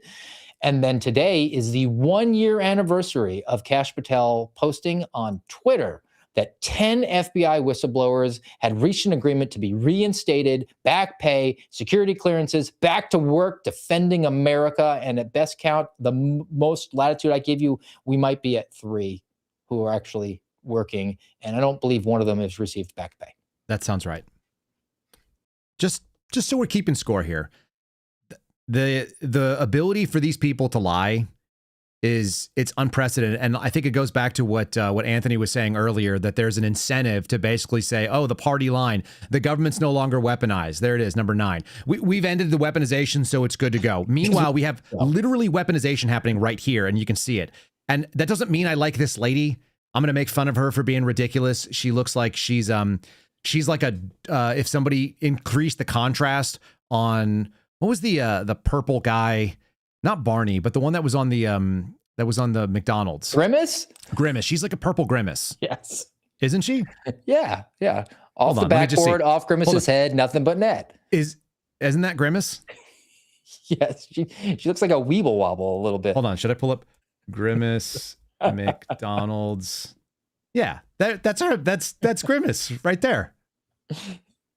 Tell me I'm wrong. Top heavy. It looks like a Christmas tree. It's almost the same silhouette. Okay. that doesn't mean just because you look like a fool and you're doing dumb things, it doesn't mean that the stuff you're doing should be landing you on the attention of the federal government and they shouldn't be setting you up for crimes. Okay, so here's we go. We're on paragraph number 10 under the probable cause. Between at least May of 26 and July of 26, several accounts tracing back to Bowie sent messages relaying support for terrorism. Is that a crime? No. Okay, good. I'm glad they included it in here. For example, on May 28th, she used a well-known social media platform, Platform One, under this username, who cares, and told another user in Arabic, which, by the way, that's sort of impressive that she learned Arabic. I don't know Arabic. Praise be to Allah for September 11th. Is that an authorized thing to say in America? It is, and I would note she didn't even say the year, so... She might just really like this day on this year. On May the 8th, using Platform One, the username Asha90210, it's 9021, but still close. That's pretty close. She said, "When I can migrate, I will poison these infidels," in Arabic. Oh, so the qualifier of when I can move. Okay. The agent she says, doesn't move well either. The agent says, based on my training, my experience as being only working for the FBI, and my knowledge of the investigation, I believe that when Bowie said migrate, she's referring to hiraja or hijara, or what do they call it? Oli oxenfree, if you're Jewish, which is the Arabic word for departure or migration, which is the journey the Islamic prophet Muhammad and his followers went from Mecca to Medina. Dude, that word migrate is doing an awful lot of work for this FBI agent. Yes. He might be right, but that's a heavily interpreted piece. He said, "I further know that when used by ISIS supporters, hiraja or hijara, whatever the hell this word is, describes the travel from one's home country to ISIS-held territories for the purposes of joining the group." She didn't even use that word. She said migrate. She said migrate. Well, it was in Arabic, so who knows if that was the actual word. But it says migrate, but it was referring to a word that apparently she didn't actually use. So yeah, again, this is doing a lot of work here. He said, "I know the term infidels is used by ISIS and ISIS supporters to refer to people who do not share the same fundamentalist Islamic ideology as ISIS." Okay, there we go. So she also told in May multiple online users that she completed a bayah, whatever the heck this is. All this stuff, like I didn't work CT in this way. So we would always get these in a briefing in a garage somewhere. Based on my training experience, a formal oath of allegiance to the Islamic tradition. I'm pretty confident that's also constitutionally protected. Yes, and she's also saying to the people online who might or might not be informants. She's telling them that she did this thing, which is First Amendment protected. You're allowed to swear allegiance. But again, it's actual hearsay. Yeah, it's completely hearsay. Okay. In one such conversation, it was included from unknown user one. She said, unknown user one said, unknown user one. Interesting. "We pledge our allegiance to the commander of the faithful and the caliphate of the Muslims, Muhammad Sheikh Abdu Afhal Asahami al-Kashir, to listen and obey." And Bowie said, "So I'm just saying this?" She was so indoctrinated to ISIS that she had to ask what was going on here. It's a verbal contract enforceable by law. Text message. "Until you join the Islamic State. So saying this means I joined the Islamic State?" And unknown user one says, "Yes." These are retards converting retards. As usual, based on my training and experience, I know the reference to the commander of the faithful of the caliphate of the Muslims is a reference to the current ISIS leader. Well done. Way to go, Parker. Immediately following the above messages, she sent an audio file containing what my training and experience contains a woman's voice repeating in Arabic the pledge as indicated. So there you go. I guess they do have it in her own voice. All right. And they got it because they got text messages. I'm assuming this was all on the up and up. They never actually tell you like, oh, we had probable cause to believe this. This is how we ended up with the search warrant. They got access to her stuff. Maybe they got it on her phone later on. Let's give them the benefit of the doubt.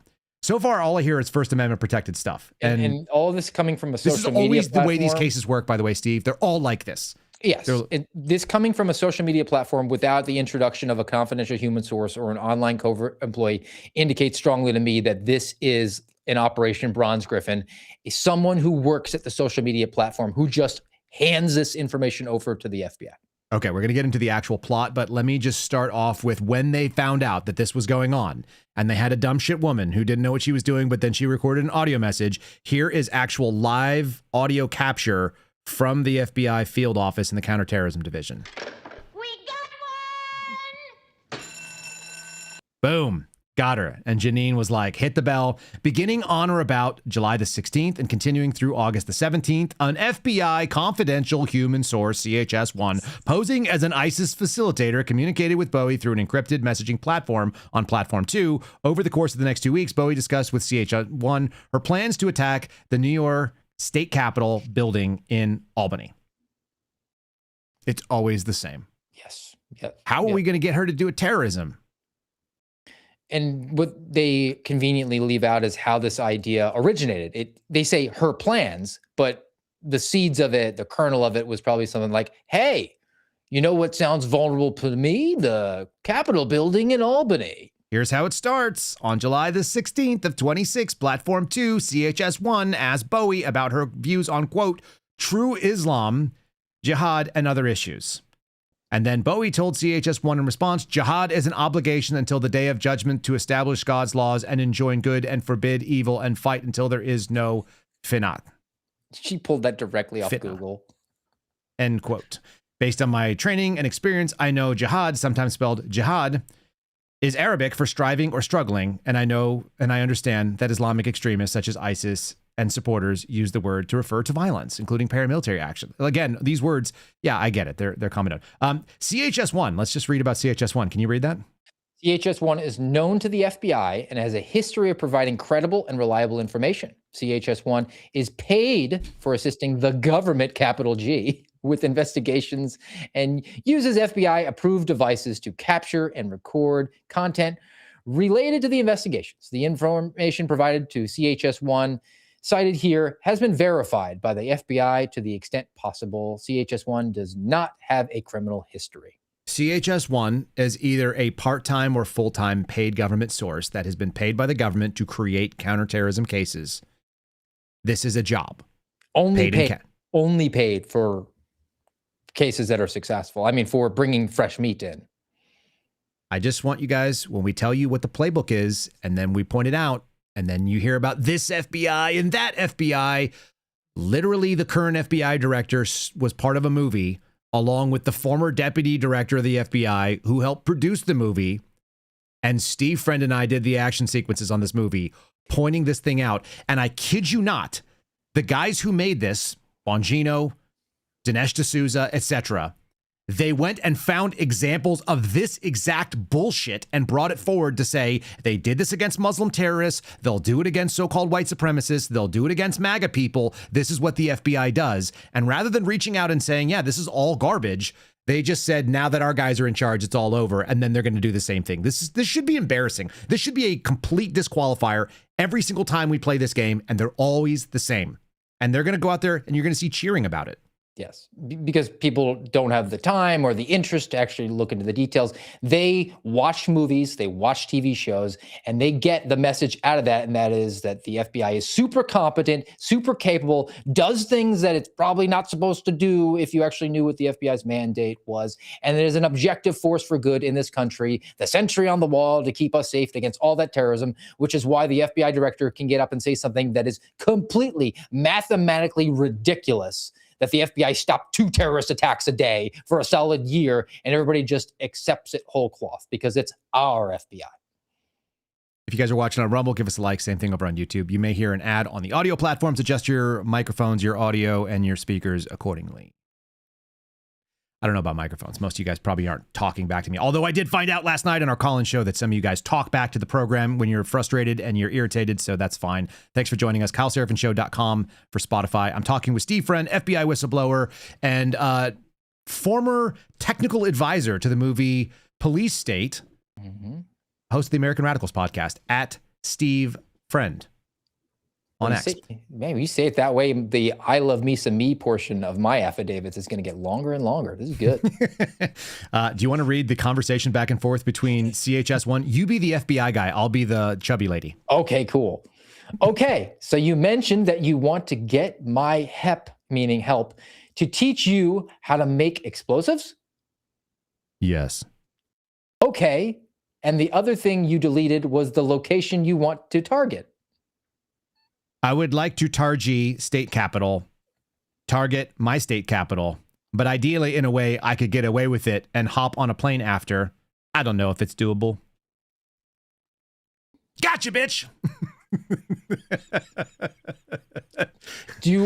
Would you be interested in not only learning how to make explosives, but perhaps purchasing these explosives for the exact amount that you have in your checking account? I can meet with you between Monday and Friday, 9 Wait to till 5. you find out.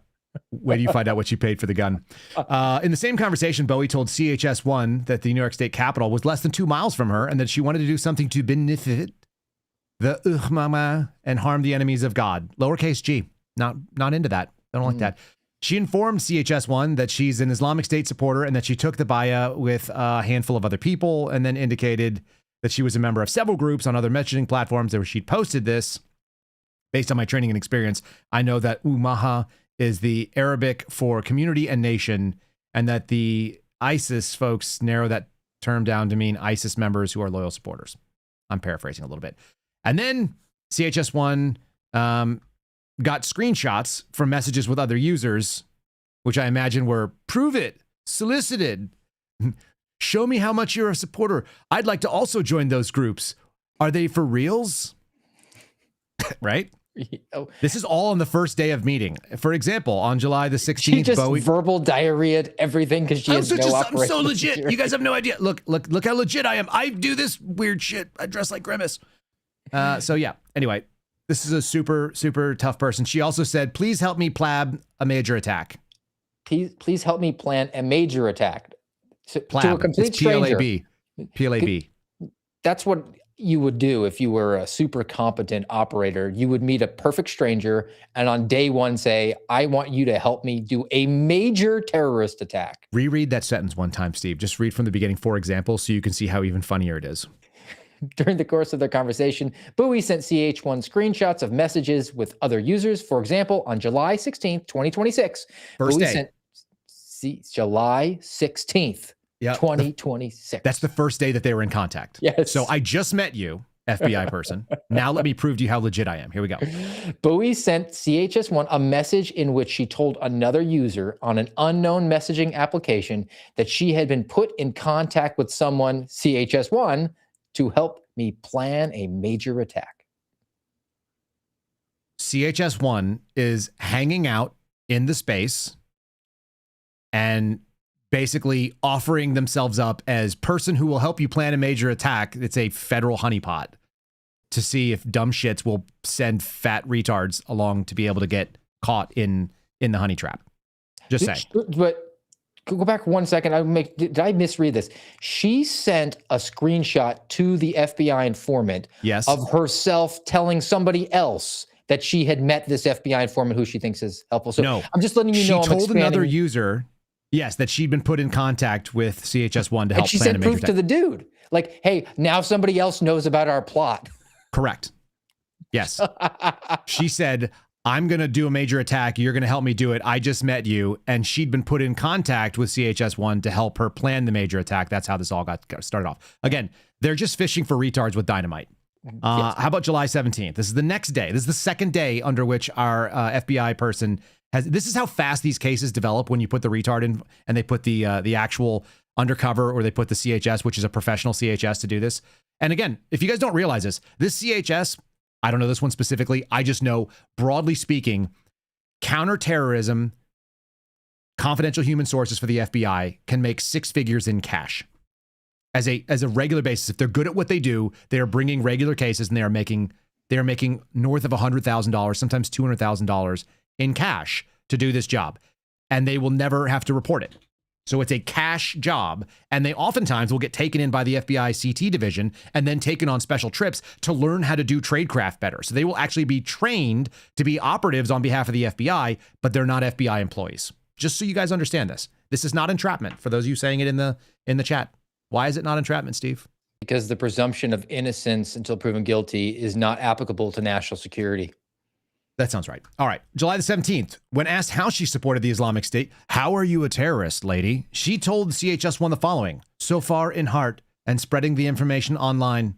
Both of those, by the way, are constitutionally protected. Helping and encouraging others to take bayah and sending authentic information to Muslims in my community to try to guide them to the pure tawheed, whatever, and speak jihad as open as I can without getting arrested. They all say that too. This is all constitutionally protected. Encourage secular Muslims online to join the Islamic State and to send them authentic material.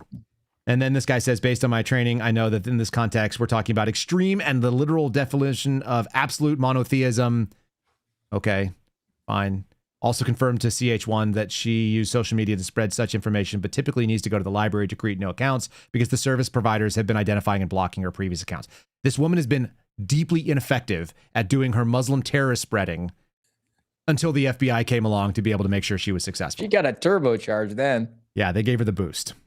To prove her support, on the 17th, she once again pledged her bayah to the leader of ISIS, this time in English, and sent an audio recording to the FBI, aka CHS-1.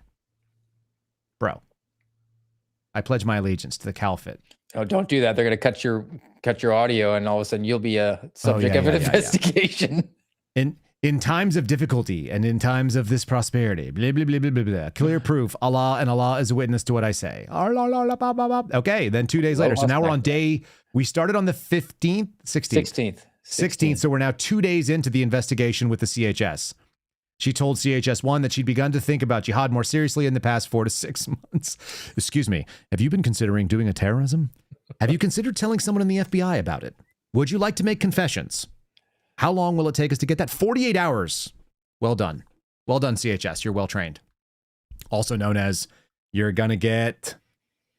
Can we just call her Grimace? I know her name is Bowie, but can we call her Grimace? Yeah, Bowie makes me uncomfortable because our buddy Steve Baker is a Bowie impersonator. Right. Yeah. There you go. Hold on. Look, there she was when she was playing professional sports. She's it's an uncanny, athlete. dude. It's uncanny with the elbows up like that. It really is pretty intense. Okay, let's keep reading. She said that she told CHS-1 she had taken the photos. Oh, she had begun taking images of the New York State Capitol, and from the observation hall nearby, she circled the building that she wanted to target, i.e., the Capitol, in yellow. It's a giant circle of the Capitol, like they couldn't know it. They got it. That's the Capitol. If you were wondering where the Capitol is, I'm going to circle it here with my highlighter. There it is. There's the Capitol. In the following conversations, which occurred on the same day, you want to let's do the FBI Bowie thing again. Sure. Explain to me. So this picture is the place you want to target. No, target. You have to say tag it. Tag it. Tag it. Sounds like you're... Yes, in the yellow. Okay. Perhaps on a day when we know... Onna. O-N-N-A. Perhaps on a day when we know senators will be meeting. Now we're on day number 5, July the 21st, and also on August the 9th. Between July 21st and August. Oh, sorry. She walked around the state capitol approximately 5 separate occasions. That's a lot of exercise. It was exhausting. The agent knows that when people plan to do terrorist attacks, they often do reconnaissance before carrying out the attack. And they do so looking like this. Nobody would ever see it coming. Just guys, if you're not watching on YouTube or Rumble or Spotify, like, you are so missing out on this great visual. This visual is unbelievable. If you saw this person outside of your Costco, you would probably have an armed interaction with her. If she was taking pictures of your Costco, you'd be like, yo, Grimace, what's up? What are you doing?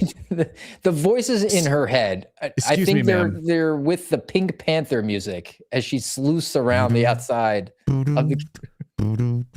I think I actually have some kind of I feel like I have some kind of maybe we do, like a song that sounds like it. Let me see here. This is called Detective. Is this the sound? There it is. This is her creeping around. This is like the guy from The Emperor's New Groove who does his own theme song. Yeah. She's creeping around the Costco. I mean, she's creeping around this space. Let's keep reading. She's doing reconnaissance. Here's some example of Bowie doing reconnaissance. And then they have the picture that we showed you, but they did it in a crappy black and white. This is just a photocopy. Yeah, that's right. She's just creeping. On July the 21st on Platform 2, Bowie sent dozens of images of the New York State Capitol building. I could get dozens of images right now. Mm-hmm. All right, I'm gonna kill the surveillance music. It's very exciting. There's only one time I've ever done surveillance music, and it was when we were hunting a child that had been kidnapped. and we were running after it. And I was driving like 95 miles an hour on surface streets with another agent. And he was like, dude, this is why I signed up. And we were pretty hyped up because we were going to go find this kid. And we actually ended up finding the kid same day. Pretty good work. Nice. And we were running like from side to side. We drove out to the trailer in the middle of the desert. And while we were doing it, I was playing that song. I was like, let's get down to business. Give me one more. It was like, it's super motivating when we were driving at 100 miles an hour through the desert. Doing what you thought you were going to be doing. Yeah, of course. I was like, this is why we train. Yes, man. And That you're guy- one of the few. That guy ended up leaving the FBI, by the way. He's left the FBI. He was brand new when I showed up in Albuquerque. He got there after I did, and he's gone already. I think he spent like 2 years in it. He was like, this is bullshit. This is He's gay. like, this job is super gay. Hey, He's you a and good I, kid. another commonality. We're one of the few core people who have actually found a kid who was kidnapped alive. Yeah, it happens. I've also done CPR and brought people back. I did some interesting stuff while I was there. Like we had a live save. The squad was pretty proud of it. We were running down all the leads, and we found him in a couple hours. It helped that we had a cast guy that was actually on our squad. Oh, I mean, he was assigned to national, but he was able to do some stuff right away. It was the actual live version of what you think goes on, like the everything's wrapped up in 24 hours, like a TV show. Yes. Okay.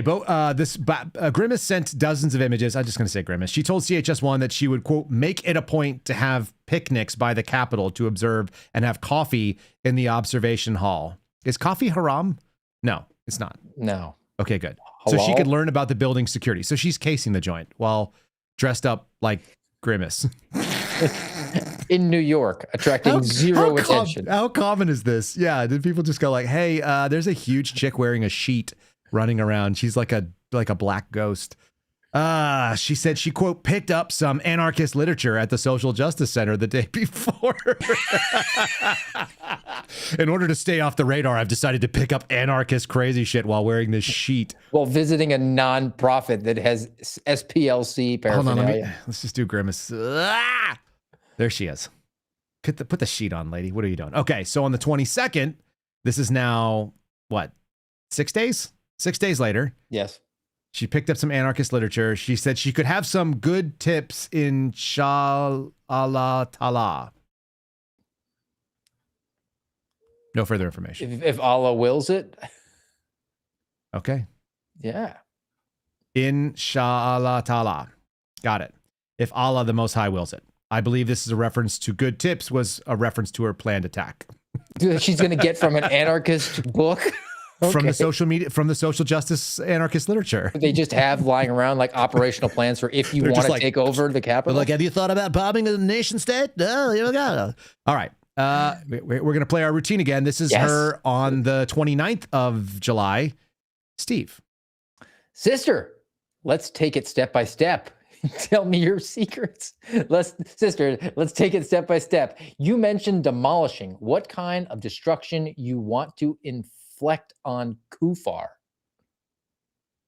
Are we doing a confession here? Let me do that. I want to destroy as much of the building as possible and kill the senators while they are meeting. I want them to lose a lot of important documents as well. Okay. I want it to have an affect on the American system and destroy some of my the God. Taghut. I hope to bring about the collapse of the America by doing the explosives that I got from the anarchist literature at the Social Justice Center. Stand in my by. plan. Let me look at all the elements of the crime before I get you to proceed. Can I get You're you to good. lay out step by step your plans? Yes, my plans are to destroy the building and to also kill the people and also cause the loss of documents. Someone over there just had like a huge boner. They were super excited about this one. Again, This is getting briefed up to the SAC. Yeah. got it. Based on my This- training and experience, I know that Kufar means non-believers and Taghut means anything worship followed or obeying instead of Allah. What are the chances that this was not briefed not only up all the way to the SAC for FBI Albany, but Counterterrorism Division headquarters was having daily briefings on this? 100% chance. Yes. For 2 weeks, Cash Patel heard about this every day, and he was like, got him. I got that Seraphin right where I need him. We're going to show how badass this organization is. I'm saying we're just showing up. We're showing up and letting our freaking retard catchers catch the retards. Here we go. The same day, Bowie told the CHS that she would put a bomb on a bag that looks like a food delivery. Of course it goes in food delivery for her. So when I place it, I look like a food delivery person. She said she would escape to Syria after detonating the bomb. NFI. I'm heading to Syria, bitches. Once I blow it up, I'm out. I'm getting a direct flight to Syria. Okay. That's it. They're like, how would you do that? Fox News alert, we just got the backpack. Okay, we got that going for us. Then she said she was going to make a hijra that requires her being a soldier for the Islamic State, saying blowing Kafir's brains out is beautiful. Because the Islamic State really likes white, heavy-set women from upstate New York to come and join them in the fight. You hush your mouth. Look at this lady.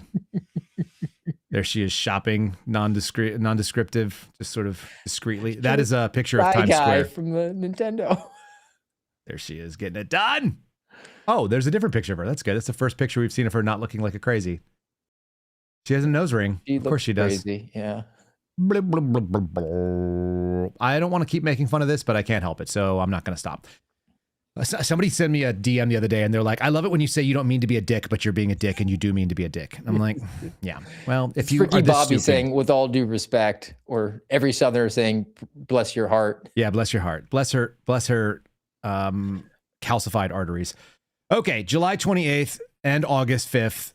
She continued to discuss her desire to attack the Capitol and to conduct surveillance of the Capitol and the surrounding areas. For instance, she told CHS-1 that the main entrance from Washington Avenue and Hawk Street was likely the place that she would attempt to place the bomb. By the way, did she actually say DoorDash or Uber Eats? No, they added that in the article. She said food delivery. Food delivery. Okay, I went by Washington Avenue side briefly today and took a few photos. What they didn't say is, "Hey, can you get some photos of the side?" They decided to cut out the CHS text that says, "Hey, would you go take some pictures? I don't believe you're serious." I'm so serious.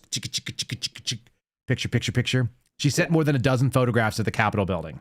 This is what they have the ability to do, particularly in these charging documents, because they're not going to present both sides equally. It's the Bill Burr bit about, there's just two ways you can read the transcript when a guy is trying to hit on the girl, where she's saying like, "No, stop it, you're so bad." But when it gets read in court, it's like, "No, stop it. It's so bad."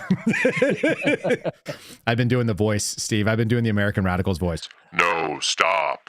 Now you It's gave so away our bad. secrets that Kyle Seraphin is the voice of the AMRAD pod. Do people not know that? All right, let's go. Here, you read paragraph 29. July 31st. Hold on, this is the in-person meeting. This is when shit gets real. They've met with CHS 2 and 3, which are all... It means they brought in 2 more agents of the government. Because Bro, Cash was read in on this. July 31st, 2026. CHS 1 asked Bowie, Grimace, if she was open to have a trusted brother from Dala helping you in this. Based on my training experience and knowledge of the investigation, I know that Dawlish is a commonly known alias. I like Elias better, but you know what's funnier? He's explaining what Dawa is, and his person was the one saying it. Oh, so it was being said by the CHS. Grimace responded that she was open to such a meeting. The CHS-1 then set an initial meeting for Grimace and the purported, quote, brother from Dala to take place August 5th, 2026. So about a week later. Yep. Then we have the meeting. They had to go find who that person was going to be. So they had to bring one in, probably from outside the region, because 100%. They didn't have a dude. Definitely. So August 5th, 2026, Grimace met in Albany with CHS-2 and CHS-3 inside a car. Grimace was told by CHS-1 that CHS-2 is the brother referenced by CHS-1, and CHS-3 was his partner, I guess, romantic partner, or maybe just business partners. They're going to help him do the partner thing. in terrorism, dude. Come on. Yeah, partner in crime. The meeting was both video and audio recorded because they had to wire it up. They wired up the car, so the car had full video and audio. During the meeting, Grimace reaffirmed her desire to bomb the New York State Capitol, which is how this is all done, because she will be guilty because of this exact reason. This is the most important part of the entire entrapment. This is how the FBI justifies the entrapment. They say, we give them the opportunity to back out after having groomed them, after having said all of these things to them, that we're going to get this all done and you're on the side of justice and you're doing this for Allah. At the last second, you go, hey, you sure you want to do it? And then when you agree, it's done. flashbangs are coming because this is her quote.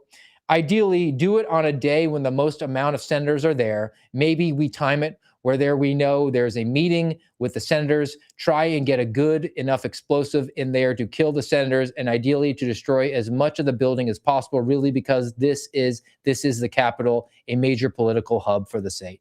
Now, remember, she has no guns. She has no explosives. She has no knowledge of guns or explosives. And it's going to become really obvious if somebody tries to sell you a firearm or an explosive for your terrorist plot for the exact amount of money you have, which is none, don't do it. Don't do it, because that means you're going to be like Grimace here. If she was successful, she said she wanted to get away and obtain a passport, but she didn't have money for that. For a passport. So she could definitely... What does a passport go for? Like $100, $200? Yeah, around that, yeah. Okay. Now they tell you who CHS-1 is. Sorry, 2 and 3. You ready? It's the same story. It's identical, so you can just read one. Yes. So the CHS is known to the FBI, has a history of providing credible, reliable information. This is copy and paste. Paid for assisting the government, capital G, with investigations and uses FBI-approved devices to capture and record content related to the investigation. Information provided by the CHS cited herein has been verified by the FBI to the extent possible. CHS does not have a criminal history. So copy and paste it from the last one. So copy and paste it from the last one. We have CHS 1, 2, and 3, who look like, from this reading, professional sources on behalf of the FBI. And they are doing an op where 3 of them are setting up one retarded fat lady. Where's the undercover? We need to get an undercover. Just, let's keep going here. Okay. If she was successful in escaping, she told CHS2 that she can come back in the future and do more, such as the New York, the New Year's Eve Times Square bomber. Oh, that everybody says they want to do. Yeah. Yeah. Gotcha. But that didn't work, did it? No. Okay. Well, and all kinds of good stuff that could be done in the future because she's a super bomber. She also said that it would be, ideally, it would be the White House with the president. But like, that's even a harder job. That's even harder. Listen, guys, if you're talking to someone who tells you that a harder job is even harder, that's a super spy bomber. Maybe in the future we could go back for that, but I kind of figured this is the biggest thing that I can do. I can get to it easily, you know, like, so that's kind of where my mind is at. Like, it's the biggest political building that I know of around this area. Are we going to do our... She's willing to work herself up from the minor leagues. Like, she understands the concept of progressive overload. She's just not willing to apply them to the gym. Correct. All right. I'm going to be Bowie. I'm going to be Grimace. You could be the other. I don't really know what it looks like inside yet. Or maybe some of the secretaries, like, that's not enough, you know, especially for the risk. So, but we definitely want to make sure that the senators get killed for sure. I can't believe I just said that. We definitely want to make sure the senators get killed for sure. What's your answer? For sure. This is so dumb. That's like the most important part. Destroying the building too. That's ideal, but getting to the senators. So you're going to need something substantial. Yeah, but like, I want something that's gonna do the job. I don't want to take this kind of risk and then have it kill 2 or 3 people. What is good with that? You seamlessly transitioned from a devout Muslim woman to a valley girl with a Paris Hilton accent. I love it. To a retard. Yeah, keep going. Yeah. Yes. Like, you look at this brother in what is it, Germany? He did a great thing, but only one person died when he rammed into the crowd of people of Lut. You know? God, this video is going to be so good when they play her knowledge of world affairs and the history of terrorism extends back 2 weeks. For sure. We definitely want to get those senators killed for sure. For sure. We could also get the building too, but for sure. Like for sure. I love these cases. They're so fun. They should make a comedy movie about it. They shouldn't do something serious like Police State. I believe Bowie was referencing the July 25th attack in 2026 in Tiergarten, Germany. That attack, an individual pledged allegiance to ISIS, rammed into a crowd, killing 1 people, injuring nearly 30 others. Terrific. When CHS2 asked Grimace if she was worried about getting caught or killed, she said she understood the risks and she would definitely rather die than go to prison. It turns out she would actually rather go to prison. Oh, dear. I love this stuff. It's like if I have the opportunity and like it's in my heart, like why not take it? You know, Allah has purchased from us our wealth and our lives. Allah and stuff. It's like for sure. Let's go back to the picture of her with the nose ring. There she is. What's going on here? What is that all about? Dude, the nose ring is so good. And she's just like got tattoos and stuff. Yeah, This woman is a mess. Needs to find a husband and Too late. She's got a husband. It's going to be the federal government. So CHS asked if she would have a problem with other people, including Muslims, died. These are all just setup questions. They're all great. Every one of them to be read at a trial or to be read at the meeting where you say, do you really want to take this to trial? Right. I'd say it definitely bothers me. And I know I'm going to hear about things after what's going to bother me, especially if there's a Muslim, if there's children, pregnant women. This is going to bother me. I do take that into considerations. That's another thing that's been kind of, for me, like, I think it will weigh heavily on me if I survive and make Hijra. But I feel like it's one of those things that this is destroying, like, huge enemies of God. These are some of the biggest American politicians. Nobody can name a single senator in the state of New York that's outside of Albany. Nobody knows who these people are. And hopefully, Allah, if there's like blood, forbidden blood that gets spilled, hopefully Allah will forgive me and accept, For the first half of that paragraph, the asker was terrified. The stomach in throat, like, we might have just talked her out of this sale. That's that salesman. When you got him, you've already made the pitch. Do not keep just talking. Shut your mouth and let her walk her way through it. Okay, 35 is yours. CHS2 then told Grimace there were several items that would be needed to make such a device. Wait, who told her that she needed certain things? The agent of the government who's reliable, but on the payroll.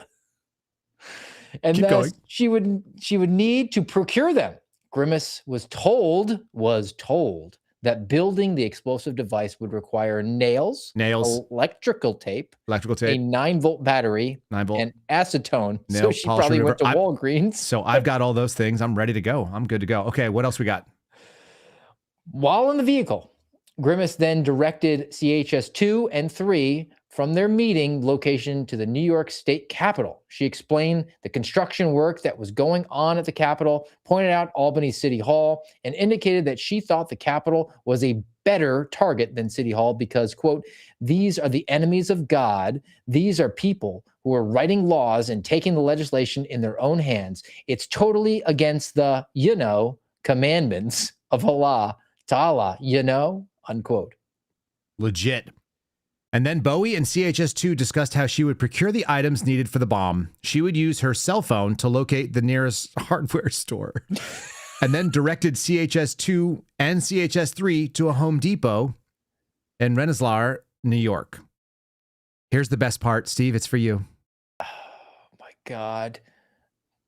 CHS2 provided Grimace with $200 of pre-recorded funds in order for Grimace to purchase the items, and Grimace entered the store just after approximately 2:39 p.m. on August 5th, 2026, just before quitting hours. Bro, the FBI source gave the woman the money to buy the bomb parts that wouldn't make a bomb. Guys, if you're watching this on Rumble, give us a like. Give us a like on YouTube. You may hear an ad on the audio platforms now.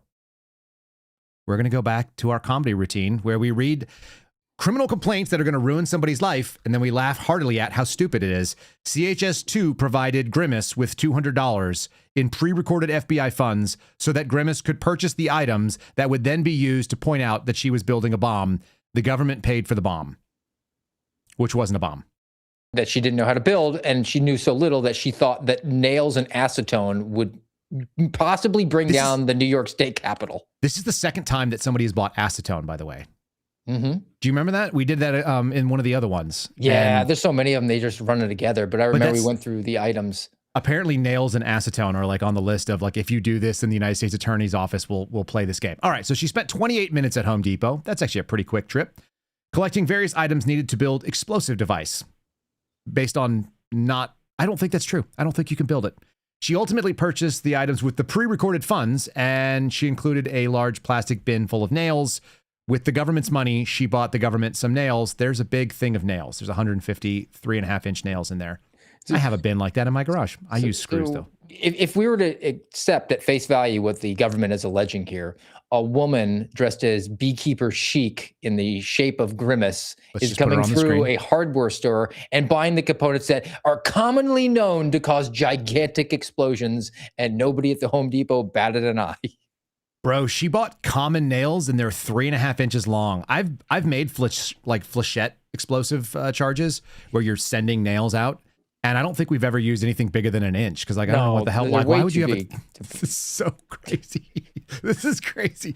They didn't tell her, like, hey, don't get the ones that are a foot long and can be used as a sword. That's a bad idea. This is ridiculous. They're like, whatever, all nails. She wrote, I hope these nails are big enough because the nails work as shrapnel, right? I don't understand how these work.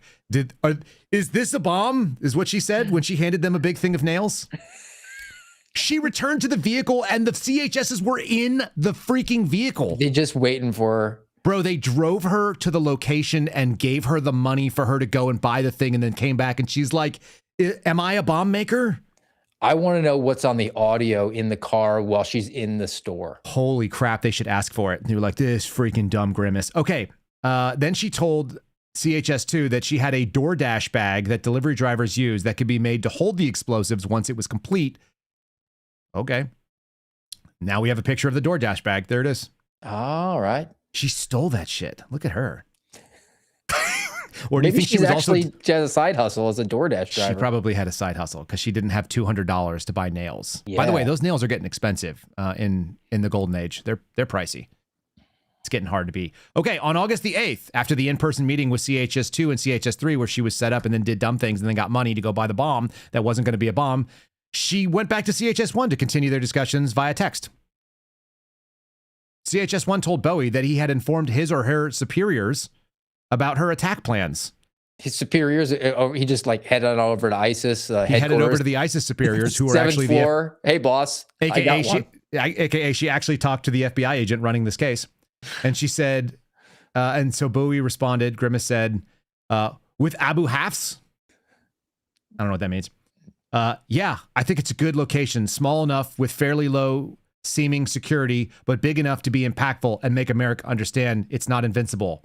I want to call it Operation Give Tagbut the Boot. She's got an operation name for it. That's how At what point, how many times did they laugh about this woman being retarded in the office? Oh, I mean, it had to be, well, if it's amongst the agent class or the task force class, all the time. All the time. The supervisors, though, I'm sure were taking this with the utmost seriousness.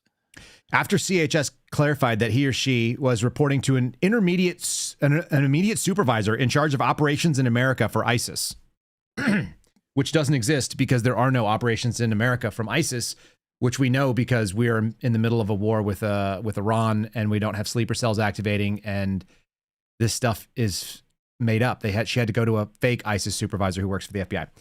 She said, okay, I understand. May Allah protect them. There's more. It's your turn. Mashallah. Good name, sister. Thank you. I think it's fitting. And they kuffar need to know that we will be coming for them and that we will make God's law supreme and that we will have no helper against the will of Allah. What is SWT? Typo? I wouldn't know. Yeah, I need vowels. I need vowels too. All right, let's move on to the next meeting. We're going to get to the gun. We're not even done yet, Steve. We're not even to the... I thought she's got the bomb now. She's such a dangerous... Bomb. She's a mega MAGA Doppler dangerous terrorist, and you have now allowed her to purchase the bomb, and you haven't taken her down? We're almost to the gun. Here we go. Come on. This is your paragraph. All right. 19th in person. August 13th, Platform 2, Grimace asked CHS1, quote, "Do you know anyone who can meet me to sell me a handgun," 2 words, "and bullets, something powerful but easy enough to conceal, so if the cops do get towards me during the operation, I can shoot back, and if so, how much will it cost?" Yes! I don't have a gun and I don't know what they cost and I need one. Do you have someone that can sell me a gun, FBI? What's the answer? Oh, It'll cost exactly what you have, lady who has no money. Tell me how much you got. It's so Look, I can run bad. it up. I can run up the flagpole to ISIS main justice and find out what they have available in our arsenal. Hold on, it's going to keep going. They proceeded to discuss the logistics of acquiring a firearm and the type of gun that Bowie wanted. She described it as something that he hidden on my thigh or hips. That's basically she could put a 30-06 rifle bolt action down her thigh. She could They're put big. a minigun down there. That's right. Keep going.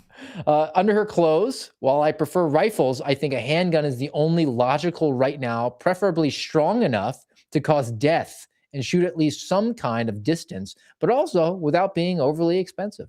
It's just a pragmatic, practical terrorist situation. She's being a good steward of those government normally what I would do funds. is I would shove an AR down my panties, but what I'd like to do this time is something that's a powerful but also economical handgun. And he was like, can I recommend maybe a Ruger LC9? Do you think they even know what to recommend? No.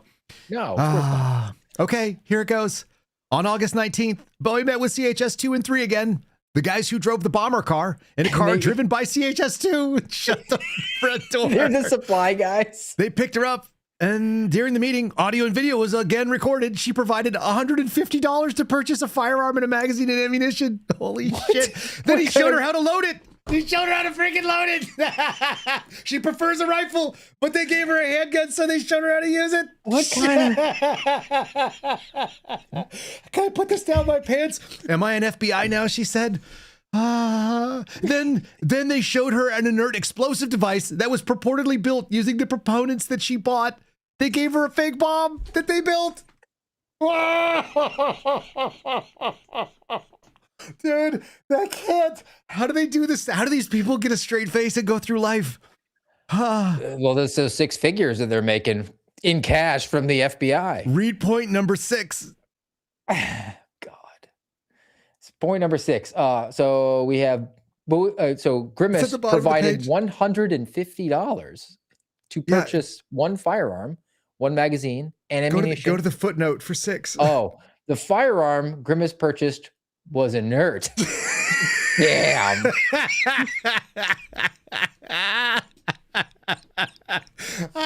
God, it's always the same. The playbook doesn't even, like, it doesn't go anywhere. It's just like, give them a broken firearm and a fake bomb. Give them the money to buy the fake bomb and then make them go buy the parts with your money, and then we'll build a fake bomb and then give it to them and then give them a button. And when they push the button, even though they're mentally retarded, then we'll say they tried to blow up a building. They could have that was Oklahoma City. That was years ago for a person who was legitimately underneath his parents' captivity. I mean, conservancy in his late 20s, because he was legitimately schizophrenic and unable to take care of himself. He definitely wasn't supposed to meet with the ATF agents in the parking garage. They could have handed her a Crayola gun that did not actually have a trigger that moved. Oh, God. And it would have probably cost less than $150 if it was bought by government funds. The CHS-2 then explained to Grimace on how to operate the explosive device and then further detailed how to detonate the device when she was ready to carry out the attack. Push the giant red button. CHS-2 then offered Bowie a chance to make a donation to the purported bomb maker for the construction of the additional devices for future, and she gave the CHS $200. It's more derogatory information. She really, really wanted it. She really wanted to do it, and she wanted to do it in the future when she wasn't there. But after providing those funds, she stated she wished she could fund a big operation. Well, that's a little bit demeaning to her current operation, which was going to convince America that it was wrong.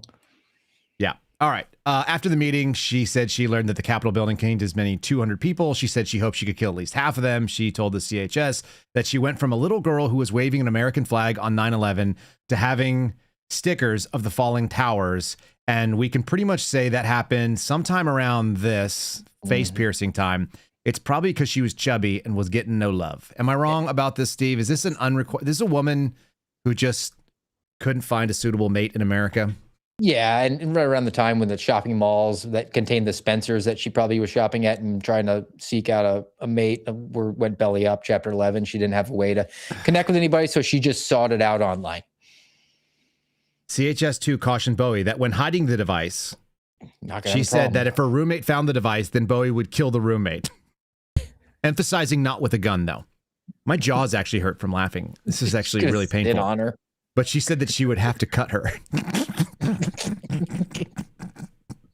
I have no experience with guns, knives, or explosives, but I'm going to cut a bitch if she tries to find my bomb that doesn't work that the FBI gave me. So good. And then she told CHS2 she'd rather die than go to prison. I feel so good about this case. Oh my God. I cannot believe that there was SOG on this lady for a while. Oh, I mean, so wish I knew what they briefed her. I'm stunned that we do not have an undercover employee been brought in. I know. Well, they had 3 professional sources. It's the same thing at this point. True. All right. So then she exited the vehicle. She was in possession of the firearm, the magazines, and the ammunition, which she carried in a bag that she brought to the meeting, as well as the inert explosive device that she carried in a second bag provided by CHS2. After exiting the vehicle, what happens next, Steve? I can't even imagine. Flashbangs. Subsequently arrested. Following her arrest, the FBI found knives and a handwritten baya on her person. Oh, God, it's so bad. It's so bad. Do you think that they got this SWAT case to do it? Yeah, for sure they did, because she was armed with a fake gun. The fake gun. And a fake bomb that they made. She was taken to the Albany field office, and she said, quote, "There's no helping me. You guys know enough. There's no helping me. I'm going to prison for the rest of my life. Material support is up to 20 years in prison. I already Googled it. I know I'm going to jail." She probably saw the Kyle Seraphin show about the guy that did the same exact thing. Based on this is the probable cause to conclude that she violated Title 18, Section 2339BA1. Thanks, Josh Parker. That was very enjoyable. I really enjoyed this. 34 days. That guy got his career case in 34 days. That was one of my favorite reads in a long time. That was up there with the retard levels that we have not seen for a while. And also it's just interesting to see it from the female perspective. It transcends all gender lines, right? Yeah. No, retarded knows no gender. No. The playbook is in full effect. It is only effective on a certain IQ level, healthily below on the left-hand side of the bell curve of that 100 IQ average intelligence level for the American citizen. It's like the criticism I have of the interview and interrogation techniques, like a Reed technique. Yep. I used to say, look, this entire technique that you're teaching me, all these tools, is only useful if I'm doing it on a retarded person. And I know they're retarded because they haven't lawyered up. So it's a pretty finite, small contingency of people. And if in a country of 350 million people, there just happens to be enough for apparently 2 of these a day per Kash Patel. For those in the chat that are saying, yeah, this sounds like entrapment. Wait a minute. So they gave her the money to buy the bomb parts. Then they built the bomb for her. Then they gave her a gun for a price that nobody would sell a gun for. And then they talked her into all the things and they asked her about the target and reaffirmed all these things. The reason it's not entrapment is because at any time she could walk away. And I guarantee you there's audio recordings, which are not included in the probable cause statements. They're not relevant, where they were like, "Are you sure you want to do this?" And she was like, "You're my only friend. You're the only people I know. Nobody will talk to me because I'm this like Shamu looking creature wearing a black sheet over my head, pretending to be a McDonald's character. So I need to keep you guys on the hook as my friends." I assume that CHS1 is a female, since it's not noted, and that CHS2 and 3 are both men. That's the way that this most likely More worked. authoritative sounding, yeah.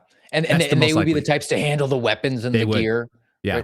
Right? So if anybody's interested, they want to nerd out a little bit, it's only like 3 paragraphs long. Just you have to Google DOJ and entrapment. And this is the actual statement from the DOJ justifying how they can overcome any sort of allegations about entrapment. It's all about inducements.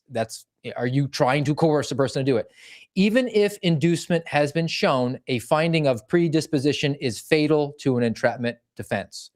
As long as they are interested before you start giving them all the plans, then it's not entrapment. That's the way that works. Yes. And the argument is you were always predisposed to do it because otherwise you wouldn't have been hanging out with your only friend in the world because you're a social outcast and are very, very lonely. Look, I'm sure she had many opportunities to socialize outside of whatever this is. Why is that going? Oh, that's what we're looking for. There. Oh, there she is. Listen, included in the pictures from New York Post are the White House, which was her future target. Yes. And also Times Square. There's her other target. And there she is with the nails. And there she is without the costume. Jessica, you poor thing. We don't need to make fun of other people's stupidity, but sometimes it's impossible not to. And this is one of those moments where it is absolutely impossible not to. It's just freaking embarrassing that someone wrote this up, and they're going to go brief this case. So when Steve Friend tells you this is a career case, this person's career is made, Josh Parker is now going to brief this case and how he saved America for the next 10 years. Yes, his second half of his career, he will be called regularly to field offices to brief the time that he took down the McDonald's Grimace bomber. Yes. He's got a decade of not having to do anything productive and will pass every single performance review. He'll be given opportunities to promote. He's going to be put out there as a liaison with local law enforcement contacts. He's going to write his ticket. And that jerk lays his head down at night and probably thinks that he saved lives. And for the next 10 years, he'll make about $1.5 million doing so. Maybe well, he's more. getting the cost of living up in upstate New York. It's probably closer to $2 million. Just so we understand. Okay. Let's just do a quick pivot before we end, because I think this is a fun thing to do. Something just happened. The FBI just caught a fake bomber that they set up. This is the other side of that coin. Go ahead and read me the headline with your subtitle. I'll just leave that. This is all you, Steve. FBI seizes former Representative Swalwell's phone devices as part of a criminal probe. Sources say they got to save those syllables. They got to save that ink in the digital age, because probe is only one syllable. Right. Investigation is multiple syllables. Okay. And what will happen from this one? Nothing will happen, TM, which you can learn tonight when I talk to Matt Gaetz on OAN. Fantastic. All right. I don't need to belabor this any further. I think this has been a comedy hour on accident. We went from serious to sad. And Steve, what are you doing tonight? Who are you talking to? Why? And what sort of fun things do you want to drop on him? Are you going to try to sneak anything in?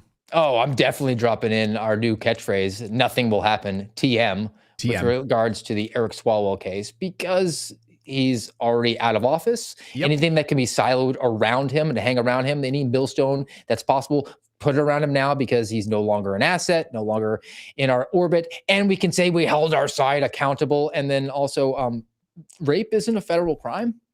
So the FBI trying to get their fingertips on it, trying to drag it over so a federal prosecutor can have some sort of career case when there might be a righteous prosecution from a county prosecutor out in the Bay Area. That's also pretty gross. I don't know what the probable cause could be to justify needing or justify obtaining a search warrant for his devices.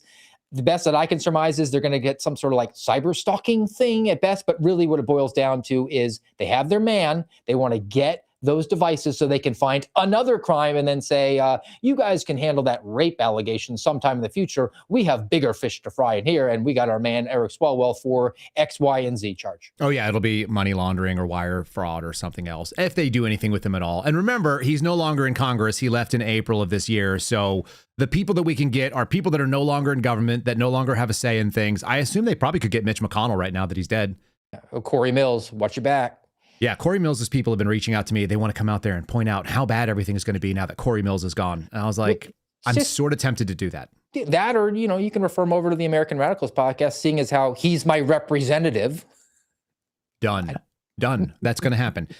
Steve Friend, thank you for joining me. I know we went long today. I couldn't help it. I just died laughing at this thing. And sometimes it's worth just reading the comedy that our government puts together and the slop that they think that we're going to read and take on. So thanks for being with me today. You got it, man. Appreciate it as always. Everybody have a great weekend, and we'll be back with you next Friday, hopefully.